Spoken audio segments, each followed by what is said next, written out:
Hi ನಮಸ್ತೆ ಎಲ್ಲರಿಗೂ Kannada study YouTube channel ಸ್ವಾಗತ. ಸೊ ಇಂದಿನ ಸೆಷನ್ನಲ್ಲಿ ನಾವೇ ನೋಡುವ ಅಂತ ಹೇಳಿದ್ರೆ ಕಳೆದ 6 ತಿಂಗಳ ಮಂತ್ಲಿ ಕರೆಂಟ್ ಅಫೇರ್ಸ್ ಸರಣಿಯ 2ನೇ ಭಾಗವನ್ನ ಈ ಒಂದು ಸೆಷನ್ನಲ್ಲಿ ನಾವು ನೋಡ್ಕೊಳ್ಳುವ. ಸರಿನಾ? ಸೊ ನಿಮಗೆ ಗೊತ್ತಿರಬಹುದು, ಕಳೆದ ಕ್ಲಾಸಿಂದ ನಾವು ಒಂದು ಸರಣಿಯನ್ನು ಆರಂಭ ಮಾಡಿದ್ವಿ, ಒಂದು ಸೀರೀಸ್ ಅನ್ನು ಆರಂಭ ಮಾಡಿದ್ವಿ. ಯಾವ ಸೀರೀಸ್?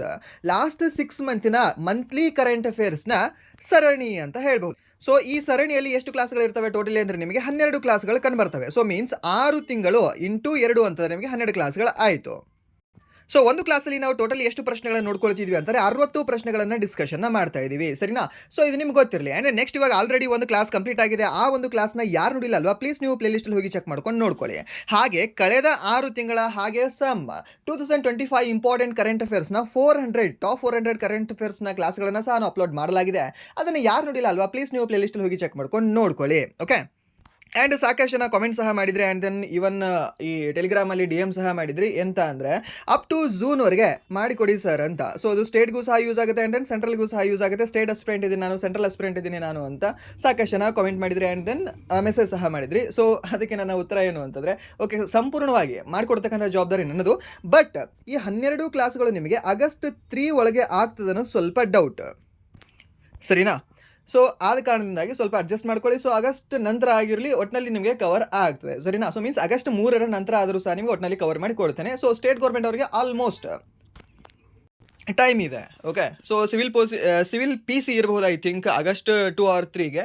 ಸೊ ಅವರಿಗೆ ಹೊರತಾಗಿ ರಿಮೈನಿಂಗ್ ಬೇರೆ ಯಾವುದೇ ಎಕ್ಸಾಮ್ ಇದೆಯಲ್ವಾ, ಅವರಿಗೆಲ್ಲರಿಗೂ ಸಹ ಇದು ಕವರ್ ಆಗಿರುತ್ತೆ. ಆ್ಯಂಡ್ ನೆಕ್ಸ್ಟ್ ಈ ಆಗಸ್ಟ್ 10 ಒಳಗಡೆ ಬಂದಿರತಕ್ಕಂಥ ಈ RRB ಡಿ ಗ್ರೂಪ್ ಅಸ್ಪಿರೆಂಟ್ಸ್ ಏನಿದಾರಲ್ವ, ಅವರಿಗೆ ಸ್ವಲ್ಪ ಇದಾಗ್ಬೋದು, ಪ್ರಾಬ್ಲಮ್ ಆಗ್ಬೋದು. ಬಟ್ ಆಲ್ಮೋಸ್ಟ್ ಕವರ್ ಮಾಡ್ಕೊಡ್ತಕ್ಕಂಥದ್ದನ್ನ ನಾನು ಮಾಡ್ತೇನೆ. ಸರಿನಾ? ಸೊ ಹಾಗಾದರೆ ಬನ್ನಿ ವಿಡಿಯೋನ ಸ್ಟಾರ್ಟ್ ಮಾಡುವ. ವಿಡಿಯೋ ಸ್ಟಾರ್ಟ್ ಮಾಡಿದ ಮುಂಚೆ ವಿಡಿಯೋ ಕೊನೆವರೆಗೂ ನೋಡಿ ಅಂತ ಹೇಳಿದ್ರೆ, ಹಾಗೆ ವಿಡಿಯೋ ಕೊನೆವರೆಗೂ ನೋಡಿದ ನಂತರ ವಿಡಿಯೋ ಇಷ್ಟ ಆದರೆ ಪ್ಲೀಸ್ ವಿಡಿಯೋನ ಲೈಕ್ ಮಾಡಿ, ಸಬ್ಸ್ಕ್ರೈಬ್ ಮಾಡಿ. ಇಫ್ ನಿಮಗೆ ವಿಡಿಯೋ ಇಷ್ಟ ಆಗಲಿಲ್ಲ ಅಂದರೆ ಸೊ ಡಿಸ್ಲೈಕ್ ಮಾಡಿ ಅಂತ ಹೇಳ್ತಾ, ಹಾಗೆ ಇಫ್ ಏನಾದರೂ ನೀವು ಲೈಕ್ ಮಾಡಿ ಸಬ್ಸ್ಕ್ರೈಬ್ ಮಾಡಿದರೆ ನಿಮ್ಮ ಫ್ರೆಂಡ್ಸಿಗೂ ಸಹ ಪ್ಲೀಸ್ ಶೇರ್ ಮಾಡಿ. Okay, the gratitude is necessary in life ಅಂತ ಹೇಳ್ಬೋದು. ಸೊ ಹಾಗಾದರೆ ಬನ್ನಿ ಮೊದಲ ಪ್ರಶ್ನೆ ಏನಿದೆ ಅಂತ ನೋಡುವ. ಏನಿದೆ ಮೊದಲ ಪ್ರಶ್ನೆ ಅಂತಂದರೆ, Charles of ಆಂಬ್ರೋಸಿಯಾ Ram Janmabhoomi challenge and response ಪುಸ್ತಕದ ಲೇಖಕರು ಯಾರು ಅಂತ ಕೇಳಿದ್ದಾನೆ. ಯಾರಿದ್ದಾರೆ ಈ ಒಂದು ಲೇಖಕರು? ರಾಮ್ ಮಾಧವ್ ಅವರು, ಸುರೇಂದ್ರ ಕುಮಾರ್ ಪಚೌರಿ ಅವರು, ಭೀಮಲ್ ಎನ್ ಪಟೇಲ್ ಅವರು, ಸಂಜೀವ್ ಸನ್ಯಾಲ್ ಅಂತ ಕೊಟ್ಟಿದ್ದಾರೆ. ಸೊ ಇದಕ್ಕೆ ಸರಿಯಾದ ಉತ್ತರ ಯಾವುದಾಗತ್ತೆ ಹೇಳ್ಬೋದಾ? ಯಾರು ಅಂದರೆ ದ್ಯಾಟ್ ಈಸ್ ಈ ಸುರೇಂದ್ರ ಕುಮಾರ್ ಪಚೌರಿ ಅಂತ ಹೇಳ್ತೀವಿ. ಯಾರು ಅಂದರೆ ಒಂದು Surendra Kumar Pachauri. Charles of ಆಂಬ್ರೋಸಿಯಾ Ram Janmabhoomi challenge and response ಪುಸ್ತಕದ ಲೇಖಕರಾಗಿದ್ದಾರೆ. ಯಾರು? ಈ ಒಂದು ಸುರೇಂದ್ರ ಕುಮಾರ್ ಪಚೌರಿ ಅವರು. ಹಾಗಾದರೆ ಇದು ನ್ಯೂಸಲ್ಲಿ ಹಾಕಿದೆ. ಸುಮ್ಮನೆ ಇವಾಗ ನಾನು ಇದನ್ನು ಹೇಳ್ತೀನಿ, ನೀವು ಇದನ್ನು ಆಥರ್ ನೇಮ್ ನೆನ್ಪಿಟ್ಕೊಳ್ಳಿಲ್ಲ ಅಂತಂದರೆ ಅದು ಹೋಗ್ತದೆ, ಒಂದು ಮಾರ್ಕ್ಸ್ ಹೋಗ್ತದೆ ಅಷ್ಟೇ. ಬಟ್ ಇದು ಯಾಕೆ ನಾನು ನೆನಪಿಟ್ಕೊಳ್ತಿದ್ದೀನಿ, ಯಾಕೆ ಇದು ನ್ಯೂಸಲ್ಲಿ ಇದೆ? ಇವ್ರ ಬಗ್ಗೆ ಇವರೇನು ಜಾಸ್ತಿ ಇಂಪಾರ್ಟೆಂಟ್ ಆಗಿರ್ತಕ್ಕಂಥ ಆಥರ್ ಅಲ್ಲ ಅಲ್ವಾ? ಅರುಂಧತಿ ರಾಯ್ ಥರ ಅಲ್ಲ ಇವರು, ಶಶಿ ತರೂರ್ ಥರ ಅಲ್ಲ ಇವರು. ಬಟ್ ಯಾಕೆ ಇವ್ರು ಇಂಪಾರ್ಟೆಂಟ್ ಆಗ್ತಾರೆ, ಈ ಪುಸ್ತಕ ಇಂಪಾರ್ಟೆಂಟ್ ಆಗುತ್ತೆ ಅಂದರೆ, ನಮ್ಮ ಭಾರತದ 15ನೇ ವೈಸ್ ಪ್ರೆಸಿಡೆಂಟ್ ಆಗಿರ್ತಕ್ಕಂಥ ರಾಧಾಕೃಷ್ಣನ್ ಅವರು ಈ ಪುಸ್ತಕವನ್ನು ಬಿಡುಗಡೆ ಮಾಡಿದ್ದಾರೆ. ಸರಿನಾ? ನಮ್ಮ ಭಾರತದ ವೈಸ್ ಪ್ರೆಸಿಡೆಂಟ್ ಅವರು ಪ್ರತಿ ವರ್ಷ ಕನಿಷ್ಠ ಅಂದರೂ ಒಂದು 10ರಿಂದ 12 ಪುಸ್ತಕಗಳನ್ನು ಬಿಡುಗಡೆ ಮಾಡ್ತಾರೆ. ಸೊ ಅದರದ್ದು ಒಂದು ಅಫಿಷಿಯಲ್ ಪೋರ್ಟಲ್ ಸಹ ಇದೆ, ಬೇಕಾದರೆ ನೀವು ಗೂಗಲ್ ಹೋಗಿ ಚೆಕ್ ಮಾಡ್ಕೊಂಡು ನೋಡ್ಕೊಳ್ಬೋದು.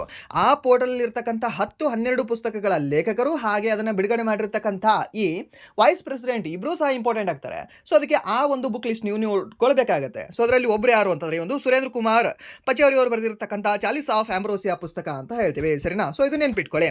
ಆ್ಯಂಡ್ ನೆಕ್ಸ್ಟ್ ಪ್ರಶ್ನೆ, ಭಾರತ್ ಫ್ಯೂಚರ್ ಸಿಟಿಯನ್ನು ಅಭಿವೃದ್ಧಿಪಡಿಸಲು ಯಾವ ದೇಶವು ತೆಲಂಗಾಣದೊಂದಿಗೆ ಪಾಲುದಾರಿಕೆ ಹೊಂದಿದೆ ಅಂತ ಕೇಳಿದಾನೆ. ಯಾವುದು? ಒಂದು ಭಾರತ್ ಫ್ಯೂಚರ್ ಸಿಟಿಯನ್ನು ಅಭಿವೃದ್ಧಿಪಡಿಸಲು ತೆಲಂಗಾಣದೊಂದಿಗೆ ಪಾಲುದಾರಿಕೆ ಹೊಂದಿದೆ ಅಂತೆ. ಹಾಗಾದರೆ ಆ ಒಂದು ಸಿಟಿ ಯಾವುದು ಅಂತ, ಓಕೆ, ದೇಶ ಯಾವುದು ಅಂತ. ದೇಶ ಯಾವುದು ಅಂದರೆ ದ್ಯಾಟ್ ಇಸ್ ಒಂದು UAE ಅಂತ ಹೇಳ್ತೀವಿ. UAE ಫುಲ್ ಫಾರ್ಮ್ ಏನು ಅಂದರೆ ಯುನೈಟೆಡ್ ಅರಬ್ ಎಮಿರೇಟ್ಸ್ ಅಂತ ಹೇಳ್ತೀವಿ. ಸೊ ಹಾಗಾದರೆ ಇದನ್ನ ಪ್ರಶ್ನೆ ಕೇಳಿದಾನೆ, ಏನು ಈ ಒಂದು UAEಯಲ್ಲಿ ಎಷ್ಟು ಎಮಿರೇಟ್ಸ್ಗಳು ಕಂಡುಬರ್ತವೆ ಅಂತ. ಎಷ್ಟು ಎಮಿರೇಟ್ಸ್ಗಳು ಕಂಡುಬರ್ತವೆ ಅಂದರೆ 7 ಎಮಿರೇಟ್ಸ್ಗಳು ಕಂಡುಬರ್ತವೆ ಅಂತ ಹೇಳ್ತೀವಿ. ಹಾಗಾದರೆ ಎಮಿರೇಟ್ಸ್ ಅಂದರೆ ಏನಂತ ಹೇಳ್ಬೋದು ನಾವು ನಮ್ಮ ಭಾರತದಲ್ಲಿ? ಸ್ಟೇಟ್ಸ್ ಅಂತ ಲೆಕ್ಕದಲ್ಲಿ ಹೇಳ್ಬೋದು. ಇಲ್ಲ ಅಂದರೆ ಕನ್ನಡದಲ್ಲಿ ಸಂಸ್ಥಾನಗಳು ಅಂತ ಹೇಳ್ಬೋದು. ಸರಿನಾ? ಏನಂತ ಹೇಳ್ಬೋದು? ಈ ಒಂದು ಸಂಸ್ಥಾನಗಳು ಅಂತ ಸಹ ಹೇಳ್ಬೋದು. ಯಾವುದು? ಈ ಒಂದು ಎಮಿರೇಟ್ಸ್ ಅಂದರೆ. ಸೊ ಇದು ಸಹ ನಿಮ್ಗೆ ಗೊತ್ತಿರಲಿ. ಆ್ಯಂಡ್ ನೆಕ್ಸ್ಟ್, ಓಕೆ, ಇಲ್ಲಿದೆ ನೋಡಿ, ಭಾರತ್ ಫ್ಯೂಚರ್ ಸಿಟಿ. ಭಾರತ 1ನೇ ನಿವ್ವಳ ಗ್ರೀನ್ ಫೀಲ್ಡ್ ಸ್ಮಾರ್ಟ್ ಸಿಟಿಯನ್ನು ಆರಂಭ ಮಾಡೋಕ್ಕೆ ಒಪ್ಕೊಂಡಿದ್ದಾರೆ. ಸರಿ, ಯಾರ ಜೊತೆಗೆ ಅಂದರೆ ಒಂದು UAE ಜೊತೆ ಒಪ್ಪಂದ ಮಾಡಿಕೊಂಡಿದೆ. ಸರಿಯಾ? ಸೊ ಇದಕ್ಕೆ ಸರಿಯಾದ ಉತ್ತರ ಯಾವುದಾಗುತ್ತೆ? ಆಪ್ಷನ್ ಬಿ ಇದಕ್ಕೆ ಸರಿಯಾದ ಉತ್ತರ ಆಗುತ್ತೆ. ಆ್ಯಂಡ್ ನೆಕ್ಸ್ಟ್ ಪ್ರಶ್ನೆ, RBI ಕೈಝಾದ್ ಭರೂಚಾ ಅವರನ್ನು ಯಾವ ಬ್ಯಾಂಕಿನ ಪೂರ್ಣ ಸಮಯ ನಿರ್ದೇಶಕರಾಗಿ ಮರು ನೇಮಕ ಮಾಡಲು ಅನುಮೋದಿಸಿದೆ ಅಂತ ಕೇಳಿದ್ದಾನೆ. RBI ಏನಿದೆ ಅಲ್ವಾ, ಈ ಕೈಝಾದ್ ಭರೂಚಾ ಅವರನ್ನು ಪೂರ್ಣ ಪ್ರಮಾಣದ ಡೈರೆಕ್ಟರ್ ಆಗಿ ನೇಮಕ ಮಾಡಿದ್ದಾರೆ. ಹಾಗಾದರೆ ಯಾವ ಬ್ಯಾಂಕಿಗೆ ಅಂದರೆ ದ್ಯಾಟ್ ಈಸ್ ಒಂದು HDFC ಬ್ಯಾಂಕ್ ಅಂತ ಹೇಳ್ತೀವಿ. ಯಾವುದು ಈ ಒಂದು HDFC ಬ್ಯಾಂಕ್. ಹಾಗಾದರೆ HDFC ಬ್ಯಾಂಕ್ ಆರಂಭವಾಗಿರೋದು ಯಾವಾಗ? 1994 ಇದು ಆರಂಭವಾಗಿದೆ ಅಂತ ಹೇಳ್ತೀವಿ. ICICI ಬ್ಯಾಂಕ್ ಆರಂಭವಾಗಿರೋದು ಯಾವಾಗ? 1994 ಆರಂಭ ಆಗಿದೆ ಅಂತ ಹೇಳ್ತೀವಿ. ಸರಿಯಾ? ಜಸ್ಟ್ ನಿಮಗೆ ICICI ಅಂತಕ್ಕಂಥ ಒಂದು ಕ್ರೆಡಿಟ್ ಸ್ಕೋರ್ ಸಂಸ್ಥೆ ಅಂತ ಕೇಳಿದ್ರೆ 1955 ಕ್ವಶನ್ ಆಗಿದೆ. CGL ಕ್ವಶನ್ ಆಗಿದೆ ಇನ್ ಸ್ಟೇಟ್ ಗೌರ್ಮೆಂಟಲ್ಲಿ. ಯಾವುದು ಈ ICCI ಅಂತಕ್ಕಂತಹ ಕ್ರೆಡಿಟ್ ಸ್ಕೋರ್ ಸಂಸ್ಥೆ ಅಂತ ಕೇಳಿದ್ರೆ 1955 ಬಟ್ ICICI ಬ್ಯಾಂಕ್ ಅಂತ ಕೇಳಿದ್ರೆ 1994 ಓಕೆ. ಸೊ ಇದು ಬ್ಯಾಂಕ್ ಆಗೋಕ್ಕಿಂತ ಮುಂಚೆ ಈ ಒಂದು ಸಂಸ್ಥೆ ಕ್ರೆಡಿಟ್ ಸ್ಕೋರಿಂಗ್ ಸಂಸ್ಥೆ ಆಗಿತ್ತು. ಲೈಕ್ ಇವಾಗ ನಿಮಗೆ ಸಿವಿಲ್ ಸ್ಕೋರ್ ಇದೆ ಅಲ್ವಾ, ಸೊ ಆ ರೀತಿ ಒಂದು ಸಂಸ್ಥೆ ಅಂತ ಹೇಳ್ತೀವಿ. Civil score and then CRISIL ಅಂತ ಬರುತ್ತೆ, ಅಂಡ್ ನೆಕ್ಸ್ಟ್ ಒಂದು ICICI ಅಂತ ಸಹ ಬರುತ್ತೆ ನಿಮಗೆ. ಅಂಡ್ ದೆನ್ ನೆಕ್ಸ್ಟ್ ಈ ಒಂದು HDFC ಇದೆಯಲ್ವಾ, ಇದು ಸಹ ಹೌಸಿಂಗ್ ಬ್ಯಾಂಕ್ ಆಗಿ ಓಪನ್ ಆಗುತ್ತೆ 1977 ಓಕೆ. HDFC ಒಂದು ಸಂಸ್ಥೆ ಓಪನ್ ಆಗಿರೋದು 1977 ಬಟ್ HDFC ಬ್ಯಾಂಕ್ ಆರಂಭ ಆಗಿರೋದು ಇವಾಗ 1994 ಅಂತ ಹೇಳ್ತೀವಿ. ಸೊ ಅದು ಸಹ ನಿಮಗೆ ಸ್ಟಾರ್ಟಿಕಲ್ಲಿ ಕೇಳ್ತಾನೆ. ಆ್ಯಂಡ್ ನೆಕ್ಸ್ಟ್ ಇದರ ಒಂದು ಕೇಂದ್ರ ಕಚೇರಿಯಲ್ಲಿದೆ ಅಂದರೆ ಒಂದು HDFC ಇದು ಈ ಮುಂಬೈಯಲ್ಲಿ ಕಂಡುಬರುತ್ತೆ. ಅಂದರೆ ನೆಕ್ಸ್ಟ್ ಪ್ರಶ್ನೆ, ಅಟಲ್ ಪೆನ್ಷನ್ ಯೋಜನೆಯನ್ನು ಯಾವ ವರ್ಷದವರೆಗೆ ವಿಸ್ತರಿಸಲಾಗಿದೆ ಅಂತ ಕೇಳಿದಾನೆ. ಯಾವುದೇ ಒಂದು ಅಟಲ್ ಪೆನ್ಷನ್ ಯೋಜನೆ ಯಾವ ವರ್ಷದವರೆಗೆ ಇದನ್ನು ವಿಸ್ತರಿಸಲಾಗಿದೆ? ಸೊ ಇದನ್ನು ವಿಸ್ತರಣೆ ಮಾಡಿದ್ದು 2030-31 ಇದನ್ನು ವಿಸ್ತರಣೆ ಮಾಡಲಾಗಿದೆ. ಯಾವುದನ್ನ ಈ ಒಂದು ಅಟಲ್ ಪೆನ್ಷನ್ ಯೋಜನೆ ಅಂತ ಹೇಳ್ತೀವಿ. ಹಾಗಾದರೆ ಇದು ಲಾಂಚ್ ಆಗಿರೋದು ಇವಾಗ 2015 ಇದನ್ನು ಲಾಂಚ್ ಮಾಡಿದ್ದಾರೆ. ಹಾಗಾದರೆ ಯಾರು ಲಾಂಚ್ ಮಾಡಿದ್ದಾರೆ ಅಂದರೆ ನಮ್ಮ ಭಾರತದ ಪ್ರಧಾನಮಂತ್ರಿ ಇದನ್ನು ಲಾಂಚ್ ಮಾಡಿದ್ದಾರೆ. ಹಾಗಾದರೆ ಇದನ್ನು ಎಲ್ಲಿ ಲಾಂಚ್ ಮಾಡಿದ್ದಾರೆ ಅಂದರೆ ದ್ಯಾಟ್ ಈಸ್ ಇನ್ ಕೋಲ್ಕತ್ತಾ ಅಂತ ಹೇಳ್ತೀವಿ. ಯಾವುದೇ ಒಂದು ಅಟಲ್ ಪೆನ್ಷನ್ ಯೋಜನೆ. ಹಾಗಾದರೆ ಇದರಲ್ಲಿ ಏಜಿನ ಮಿತಿ ಇದೆ. ಎಲ್ಲ ಸಿಟಿಜನ್ಗೆ ಇದೆಯಾ? ಹೌದು, ಎಲ್ಲ ಸಿಟಿಜನ್ಗೆ ಇದೆ. ಹಾಗಾದರೆ ಎಲ್ಲ ಸಿಟಿಜನಲ್ಲಿ ಏಜಿನ ಮಿತಿ ಇದೆ. ಎಲ್ಲಿಂದ ಎಲ್ಲಿವರೆಗೆ ಅಂದರೆ 18ರಿಂದ 40 ವರ್ಷದ ಮಿತಿ ಅಂತ ಹೇಳ್ತೀವಿ. ಸೊ ಇದು NTPCಯಲ್ಲಿ ಫೇವರೇಟ್ ಕ್ವಶನ್ ಅವ್ರದ್ದು. NTPC ಎಕ್ಸಾಮ್ RRB NTPC ಏನಿದೆ ಅಲ್ವಾ, ಫೇವರೇಟ್ ಕ್ವಶನ್. ವರ್ಷ ಎಲ್ಲಿಂದ ಎಲ್ಲಿವರೆಗೆ ದ ಏಜ್ ಲಿಮಿಟ್ ಹೇಳಿಗುರು ನೀವು ಅಂತ ಹೇಳ್ತಾರೆ. ಸರ್ನ 15ರಿಂದ 40 ಬದಲಾಗಿ 18ರಿಂದ 40 ಅಂತ ಹೇಳ್ತೀವಿ ಸರ್ನ. ಸೊ ಹಾಗೆ ಇವರು 60 ವರ್ಷದ ನಂತರ ಈ ಅಟಲ್ ಪೆನ್ಷನ್ ಯೋಜನೆಯಲ್ಲಿ ಏನು ದುಡ್ಡು ಕಟ್ತಾರಲ್ವಾ, ಸೊ ಅವ್ರು ಕಟ್ಟಿದ ನಂತರ ನೆಕ್ಸ್ಟ್ 60 ಏಜಿಗೆ ಸ್ಟಾರ್ಟ್ ಆಗುತ್ತೆ ಅವರ ಪೆನ್ಷನ್ ಬರೋಕ್ಕೆ. ಎಷ್ಟು ದುಡ್ಡು ಬರ್ಬೋದು? ಹೈಯೆಸ್ಟ್ ಕನಿಷ್ಠ 1,000ದಿಂದ 5,000ವರೆಗೆ ಅವರಿಗೆ ಪೆನ್ಷನ್ ಸಿಗುತ್ತೆ. Okay, after the age of 60 years ಅಂತ ಹೇಳ್ಬೋದು. ಓಕೆ, ಸೊ ಅವರು 18ರಿಂದ 40 ವರ್ಷದವರೆಗೆ ಇಲ್ಲಿ ದುಡ್ಡನ್ನು ಕಟ್ಟಿರಬೇಕು. ಸರಿನಾ? ಸೊ ಇದು ನೆನ್ಪಿಟ್ಕೊಳ್ಳಿ, ಇದನ್ನು ಕೇಳೋ ಚಾನ್ಸಸ್ ಜಾಸ್ತಿ ಇರುತ್ತೆ. ಯಾಕಂದರೆ ಇದು 10 ವರ್ಷ ಕಂಪ್ಲೀಟ್ ಆಗಿದೆ, ಇವಾಗ 12 ವರ್ಷ ಕಂಪ್ಲೀಟ್ ಆಗಿದೆ. ಸೊ ದ್ಯಾಟ್ಸ್ ವೈ ಫಸ್ಟ್ ಇರ್ತಕ್ಕಂಥ ಈ ಸ್ಕೀಮ್ಗಳೇನಿದೆ ಅಲ್ವಾ ಜಾಸ್ತಿ ಇವಾಗ ಕೇಳ್ತಾ ಬರ್ತಾ ಇದ್ದಾನೆ. ಸೊ ಅದಕ್ಕೆ ಇದನ್ನು ನೆನ್ಪಿಟ್ಕೊಳ್ಬಹುದು. ಆ್ಯಂಡ್ ನೆಕ್ಸ್ಟ್ ಪ್ರಶ್ನೆ,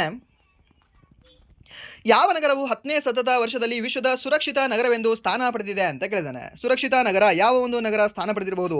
ಅತ್ಯಂತ ಸುರಕ್ಷಿತ ನಗರಗಳಲ್ಲಿ ಯಾವುದು? ಟೋಕಿಯೋ, ಸಿಂಗಾಪುರ್, ಅಬುಧಾಬಿ ಮತ್ತು ಜೂರಿಚ್ ಅಂತ ಕೊಟ್ಟಿದ್ದಾರೆ. ಸೊ ಇದಕ್ಕೆ ಸರಿಯಾದ ಉತ್ತರ ಯಾವುದಾಗುತ್ತೆ?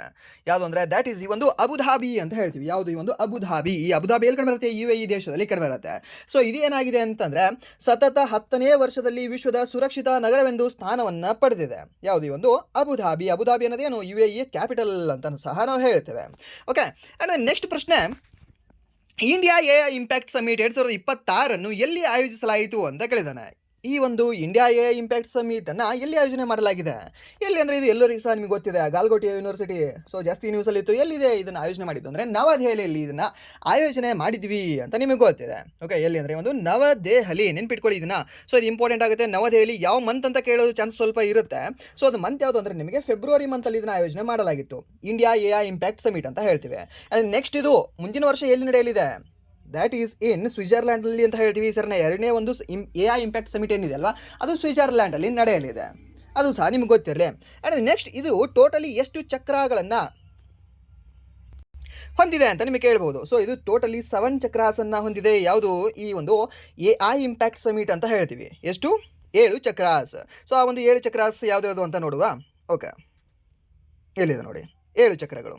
ಸೊ ಈ ಒಂದು AI ಇಂಪ್ಯಾಕ್ಟ್ ಸಮಿಟ್ನ 2026 7 ಚಕ್ರಗಳು ಏನೇನಿದ್ದಾವೆ? ಮಾನವ ಸಂಪನ್ಮೂಲ, ಸಾಮಾಜಿಕ ಸಬಲೀಕರಣಕ್ಕಾಗಿ ಒಳಗೊಳ್ಳುವಿಕೆ, ಸುರಕ್ಷಿತ ಮತ್ತು ವಿಶ್ವಾಸಾರ್ಹ AI, ವಿಜ್ಞಾನ, ಸ್ಥಿತಿಸ್ಥಾಪಕತ್ವ, ನಾವೀನ್ಯತೆ ಮತ್ತು ದಕ್ಷತೆ, AI ಸಂಪನ್ಮೂಲಗಳನ್ನು ಪ್ರಜಾಪ್ರಭುತ್ವಗೊಳಿಸುವುದು, ಆರ್ಥಿಕ ಅಭಿವೃದ್ಧಿ ಮತ್ತು ಸಾಮಾಜಿಕ ಒಳಿತಿಗಾಗಿ AI ಅಂತ ಕನ್ನದಾಗಿದೆ.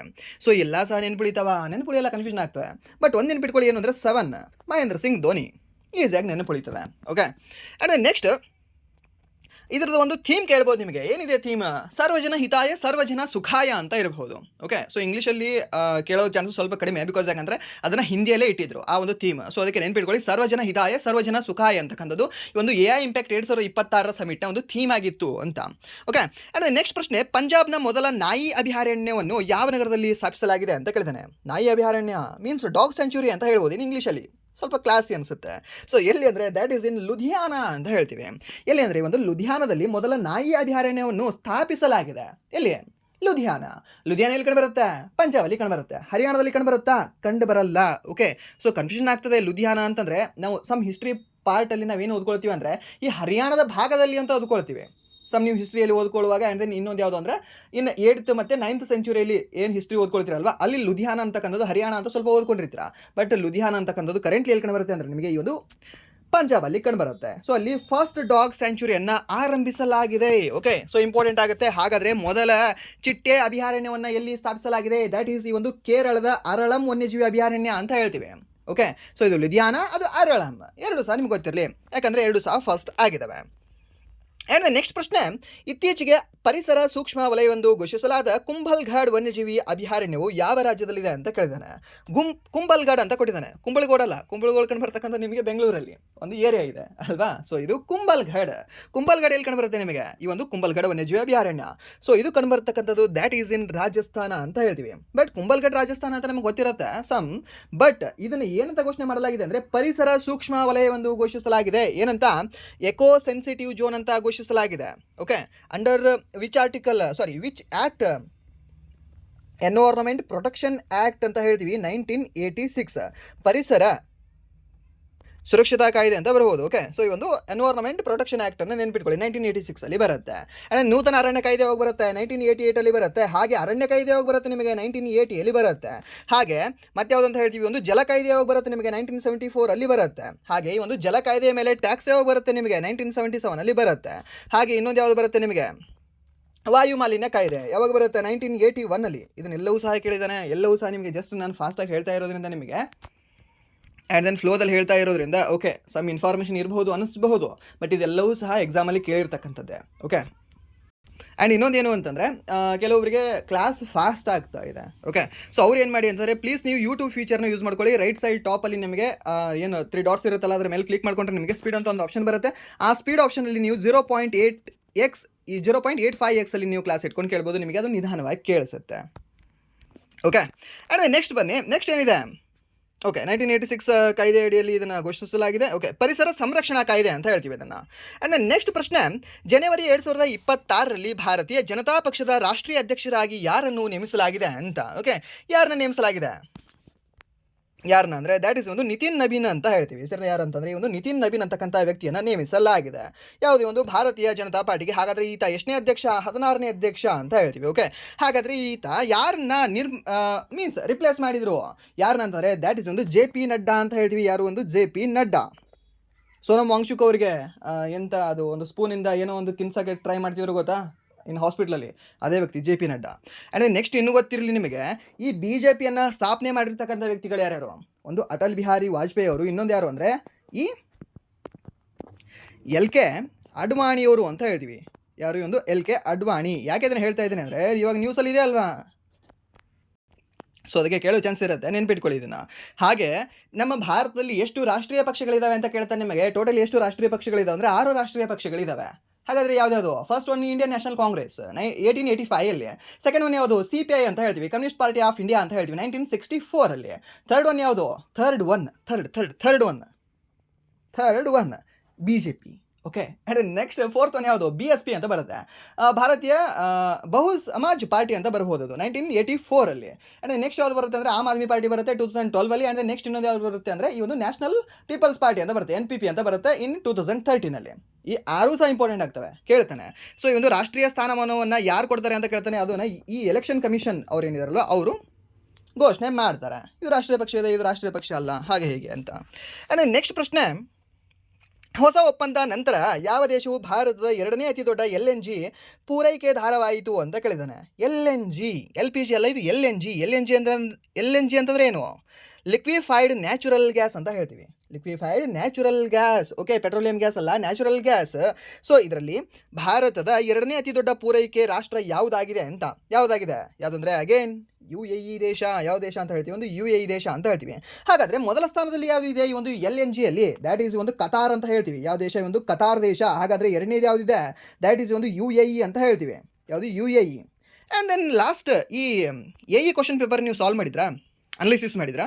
ಆ ಎ ಕ್ವಶನ್ ಪೇಪರಲ್ಲಿ ನಿಮಗೆ ಈ ಕ್ವಶನ್ ಕೇಳಿದಾನೆ ಏನಂತ, ಈ ಒಪೆಕ್ ಯಾವುದು ಒಪೆಕ್ ಮೆಂಬರ್ಸಲ್ಲಿ ಈ ಕೆಳಗಿನ ಯಾವ ರಾಷ್ಟ್ರ ಮೆಂಬರ್ ಸ್ಥಾನ ಪಡೆದಿಲ್ಲ ಅಂತ. ಸೊ ಅದರಲ್ಲಿ ಆನ್ಸರ್ ಯಾವುದಾಗಿತ್ತು ಅಂದರೆ ಕತಾರ್ ಆಗಿತ್ತು. ಓಕೆ, ಕತಾರ್ ಆಗಿತ್ತು. ಸೊ ಅದಕ್ಕೆ ನೆನ್ಪಿಟ್ಕೊಳ್ಳಿ, ಒಪೆಕ್ ಮೇಲೆ ಪ್ರಶ್ನೆ ಕೇಳ್ತಾ ಇದ್ದಾನೆ ಅಂದರೆ ನಿಮಗೆ ಆ 11 ಮೆಂಬರ್ ಕಂಟ್ರಿಗಳು ನಿಮ್ಗೆ ಗೊತ್ತಿರಬೇಕು. 11 ಮೆಂಬರ್ ಕಂಟ್ರಿಗಳ ಸರ್ 12 ಅಂತ ಇದೆಯಲ್ಲ, ಇವಾಗ ನೀವು ಬೇಕಾದರೆ ಗೂಗಲಲ್ಲಿ ಸರ್ಚ್ ಮಾಡ್ಕೊಳ್ಳಿ, ನಿಮಗೆ ಎಷ್ಟು ಸಿಗುತ್ತೆ, 12 ಸಿಗುತ್ತೆ. ಓಕೆ, ಬಟ್ 12 ಅಲ್ಲ, ನಾನು 11 ಅಂತ ಹೇಳ್ತಿದ್ದೀನಿ. ಹೇಗೆ ಅಂದರೆ UAE ಸಹ ನಾನು ಇದರಲ್ಲಿ ಒಪೆಕಲ್ಲಿ ಇರಲ್ಲ, ನಾನು ಸಹ ಹೊರಗಡೆ ಬರ್ತೀನಿ, ನಾನು ಸಹ ಕತಾರ್ನ ಫ್ರೆಂಡ್ಶಿಪ್ ಮಾಡ್ಕೊಳ್ತೀನಿ ಅಂತ ಇವರಿಬ್ಬರು ಸಹ ಹೊರಗಡೆ ಬಂದಿದ್ದಾರೆ. ಸೊ ಕರೆಂಟ್ಲಿ ಎಷ್ಟಿದ್ದಾವೆ, 11 ಕಂಟ್ರಿಗಳು ಮಾತ್ರ ಇದ್ದಾವೆ. ಓಕೆ, ಸೊ ಅದು ಸಹ ನಿಮ್ಗೆ ಗೊತ್ತಿರಲಿ. ಒಂದು ಸರಿ ಗೂಗಲ್ ಮಾಡ್ಕೊಳ್ಳಿ, ಇಲ್ಲ ಅಂತಲೇ ಗೂಗಲ್ ಮಾಡ್ಕೊಳ್ಬೇಡಿ, ಬಿಕಾಸ್ ಯಾಕಂದರೆ ಗೂಗಲ್ ಸ್ವಲ್ಪ ರಾಂಗ್ ಸಿಗಬಹುದು ನಿಮಗೆ. ಈ ಜಮಿನಿ ಕೇಳ್ಕೊಳ್ಳಿ, ಅಲ್ಲಿ ನಿಮಗೆ ಆನ್ಸರ್ ಸ್ವಲ್ಪ ಕರೆಕ್ಟ್ ಸಿಗೋ ಚಾನ್ಸ್ ಇರುತ್ತೆ, ಇಲ್ಲಾಂದರೆ ChatGPT ಕೇಳ್ಕೊಳ್ಳಿ. ಓಕೆ, ಆ್ಯಂಡ್ ನೆಕ್ಸ್ಟ್ ಒಂದು ಒಪೆಕಲ್ಲಿ ನಿಮಗೆ 11 ಕಂಟ್ರೀಸ್ ಬಂತು. ಒಪೆಕ್ ಪ್ಲಸ್ಸಲ್ಲಿ ಎಷ್ಟು ಕಂಟ್ರಿಗಳಿದ್ದಾವೆ ಅಂತ ಕೇಳ್ತಾನೆ. ಒಪೆಕ್ ಪ್ಲಸ್ಸಲ್ಲಿ ನಿಮಗೆ 10 ಕಂಟ್ರಿಗಳು ಬರ್ತವೆ, ಸರಿಯಾ. ಸೊ ಅದು ಸಹ ನಿಮ್ಗೆ ಗೊತ್ತಿಲ್ಲ ಅಂದರೆ ನೀವು ಒಂದು ಒಪೆಕ್ ಪ್ಲಸ್ನ ಲೀಡ್ ಮಾಡ್ತಕ್ಕಂಥ ಕಂಟ್ರಿ ಯಾವುದು ಅಂತ ಕೇಳ್ತಾನೆ. ರಷ್ಯಾ ಲೀಡ್ ಮಾಡ್ತಾ ಇದೆ ಒಪೆಕ್ ಪ್ಲಸ್ಗಳಲ್ಲಿ. ಓಕೆ, ಒಪೆಕ್ ಪ್ಲಸ್ ಯಾವಾಗ ಆರಂಭ ಆಯಿತು, ಇನ್ನು 2016 ಒಪೆಕ್ ಪ್ಲಸ್ ಆರಂಭ ಆಗಿದೆ. ಆ್ಯಂಡ್ ನೀವು ಒಂದು ಒಪೆಕ್ ಆರಂಭ ಆಗಿರ್ತಕ್ಕಂಥ 1960 ಸ್ಟ್ಯಾಟಿಕ್ ನಿಮಗೆ ಕವರ್ ಆಗಲಿ ಅಂತ ಸ್ವಲ್ಪ ಹೇಳ್ತಿದ್ದೀನಿ ಅಷ್ಟೇ. ಓಕೆ, ಆ್ಯಂಡ್ ನೆಕ್ಸ್ಟ್ ಪ್ರಶ್ನೆ, ಭಾರತದ ಮೊದಲ ಮುಕ್ತ ಸಮುದ್ರ ಮೀನು ಸಾಕಣೆ ಯೋಜನೆಯನ್ನು ಯಾವ ಪ್ರದೇಶದಲ್ಲಿ ಆರಂಭಿಸಲಾಗಿದೆ ಅಂತ ಕೇಳಿದ್ದೇನೆ. Open sea marine fish farming ಪ್ರಾಜೆಕ್ಟನ್ನು ಯಾವ ಒಂದು ಏರಿಯಾದಲ್ಲಿ ಲಾಂಚ್ ಮಾಡಲಾಗಿದೆ ಅಂತ. ಯಾವ ಏರಿಯಾದಲ್ಲಿ ಲಾಂಚ್ ಮಾಡಿರಬಹುದು, ಯಾವ ಏರಿಯಾದಲ್ಲಿ ಲಾಂಚ್ ಮಾಡಲಾಗಿದೆ ಅಂದರೆ ದ್ಯಾಟ್ ಇಸ್ ಒಂದು ಅಂಡಮಾನ್ ಸಮುದ್ರ ಅಂತ ಹೇಳ್ತೀವಿ. ಅಂಡಮಾನ್ ಅಂತ ಸಾಂಗ್ ಇದೆ ಅಲ್ವಾ ಒಂದು. ಸೊ ಆ ಒಂದು ಅಂಡಮಾನ್ ಸಮುದ್ರದಲ್ಲಿ ಇದನ್ನು ಪ್ರಾರಂಭ ಮಾಡಲಾಗಿದೆ. ಏನಂತ, ಭಾರತದ ಮೊದಲ ಮುಕ್ತ ಸಮುದ್ರ ಮೀನು ಸಾಕಣೆ ಯೋಜನೆಯನ್ನು. ಓಕೆ, ಇಂಪಾರ್ಟೆಂಟ್ ಆಗುತ್ತೆ ಬಿಕಾಸ್ ನಮ್ಮ ಒಂದು ಯೂನಿಯನ್ ಟೆರಿಟರಿಯ ಒಂದು ಹೆಸರಿದೆ ಇದರಲ್ಲಿ. ಆ್ಯಂಡ್ ದೆನ್ ಯೂನಿಯನ್ ಟೆರಿಟರಿಯ ಒಂದು ಸಂಬಂಧ ಭಾಗವಾಗಿದೆ. ಆ್ಯಂಡ್ ಇನ್ನೊಂದು ಏನಂದರೆ ಸಮುದ್ರದಲ್ಲಿ ಈ ಒಂದು ಏನೋ ಒಂದು ಯೋಜನೆ ಆರಂಭವಾಗ್ತಾ ಇದೆ. ಸೊ ಅದಕ್ಕೆ ಏನಾಗ್ತದೆ, ಈ ಒಂದು ಕ್ವಶನ್ ಏನಿದೆ ಅಲ್ವಾ, ಇಂಪಾರ್ಟೆಂಟ್ ಆಗುತ್ತೆ. ಸೊ ಅದಕ್ಕೆ ಇದನ್ನು ನೆನ್ಪಿಟ್ಕೊಳ್ಳಿ. ಆ್ಯಂಡ್ ನೆಕ್ಸ್ಟ್ ಇದನ್ನು ಲಾಂಚ್ ಮಾಡಿರ್ತಕ್ಕಂಥ ವ್ಯಕ್ತಿ ಯಾರು ಅಂದರೆ ದ್ಯಾಟ್ ಈಸ್ ಈ union minister of state for science and technology ಅಂತ ಹೇಳ್ತೀವಿ. That is doctor Jitendra Singh ಅವರು ಇದನ್ನು ಲಾಂಚ್ ಮಾಡಿದ್ದಾರೆ. ಆ್ಯಂಡ್ ನೆಕ್ಸ್ಟ್ ಇದರ ಒಂದು ಲೊಕೇಶನ್ ಎಲ್ಲಿ ಕಂಡುಬರುತ್ತೆ ಅಂದರೆ ಈ ಒಂದು ನಾರ್ತ್ ಬೇಯಲ್ಲಿ ಕಂಡುಬರುತ್ತೆ, ಮೀನ್ಸ್ ಒಂದು ಅಂಡಮಾನ್ ಸಿಯಲ್ಲಿ ಕಂಡುಬರುತ್ತೆ. ಹಾಗೆ ಇದನ್ನು ಇಂಪ್ಲಿಮೆಂಟ್ ಮಾಡಿರ್ತಕ್ಕಂಥ ಸಂಸ್ಥೆ ಯಾವುದು ಅಂದರೆ NIOT ಅಂತ ಹೇಳ್ತೀವಿ, national institute of ocean technology ಅವರು ಇದನ್ನು ಇಂಪ್ಲಿಮೆಂಟ್ ಮಾಡಿದ್ದಾರೆ. ಇದು ಸಹ ನಿಮ್ಗೆ ಗೊತ್ತಿದೆ. ಆ್ಯಂಡ್ ಇದು ಇದಕ್ಕೆ ಇದರ ಒಂದು ಏನು, ಇದರ ಒಂದು ಗುರಿ ಏನು ಅಂದರೆ ಬ್ಲೂ ಎಕನಾಮಿಯನ್ನು ಹೆಚ್ಚಿಗೆ ಮಾಡುವುದು. ಓಕೆ, ಆ್ಯಂಡ್ ನೆಕ್ಸ್ಟ್ ಪ್ರಶ್ನೆ, 4775 ಕೋಟಿ ವೆಚ್ಚದಲ್ಲಿ ಅನುಮೋದಿಸಲಾದ ಬೆಂಬ್ಲಾ ರಿವರ್ ಪ್ರಾಜೆಕ್ಟ್ ಯೋಜನೆಯು ಯಾವ ರಾಜ್ಯಕ್ಕೆ ಸೇರಿದೆ ಅಂತ ಕೇಳಿದಾನೆ. ಯಾವುದೇ ಒಂದು ಬೆಟ್ಲಾ ಅಲ್ಲ, ಇದು ಬೆಂಬ್ಲಾ. ಓಕೆ, ಬೆಟ್ಲಾ ಎಲ್ಲಿ ಕಂಡುಬರುತ್ತೆ ನಿಮಗೆ, ಮಧ್ಯಪ್ರದೇಶದಲ್ಲಿ ಕಂಡುಬರುತ್ತೆ. ಬೆಂಬ್ಲಾ ಎಲ್ಲಿ ಕಂಡುಬರಬಹುದು, ಅದರ ಕೆಳಗಡೆ ಕಂಡುಬರಬಹುದು ಯಾವುದು ಅಂದರೆ ಒಂದು ಮಹಾರಾಷ್ಟ್ರದಲ್ಲಿ ಅಂತ ಹೇಳ್ತೀವಿ. ಎಲ್ಲಿ ಅಂದರೆ ಒಂದು ಮಹಾರಾಷ್ಟ್ರದಲ್ಲಿ ಇದು ಕಂಡುಬರುತ್ತೆ, ಯಾವುದೇ ಒಂದು ಬೆಂಬ್ಲಾ ಅಂತಕ್ಕಂಥ ನದಿ. ಓಕೆ, ಯಾವುದು ಬೆಂಬ್ಲಾ. ಆ್ಯಂಡ್ ನೆಕ್ಸ್ಟ್ ಪ್ರಶ್ನೆ, ಭಾರತೀಯ ರೈಲ್ವೆಯ ಅತ್ಯುನ್ನತ ಗೌರವ ಅತಿ ವಿಶಿಷ್ಟ ರೈಲ್ ಸೇವಾ ಪುರಸ್ಕಾರವನ್ನು ಯಾರು ಪಡೆದರು ಅಂತ ಕೇಳಿದಾನೆ. ರೈಲ್ ಸೇವಾ ಪುರಸ್ಕಾರವನ್ನು ಪಡೆದಿರತಕ್ಕಂಥ ಈ ವ್ಯಕ್ತಿ ಯಾರು ಅಂದರೆ ದ್ಯಾಟ್ ಈಸ್ ನಮ್ಮ ಚಂದನಾ ಸಿನ್ಹಾ ಅವರು. ಯಾರು ಅಂತ ಹೇಳ್ತೀವಿ, ಚಂದನಾ ಸಿನ್ಹಾ ಅವರು ಅಂತ ಹೇಳ್ತೀವಿ.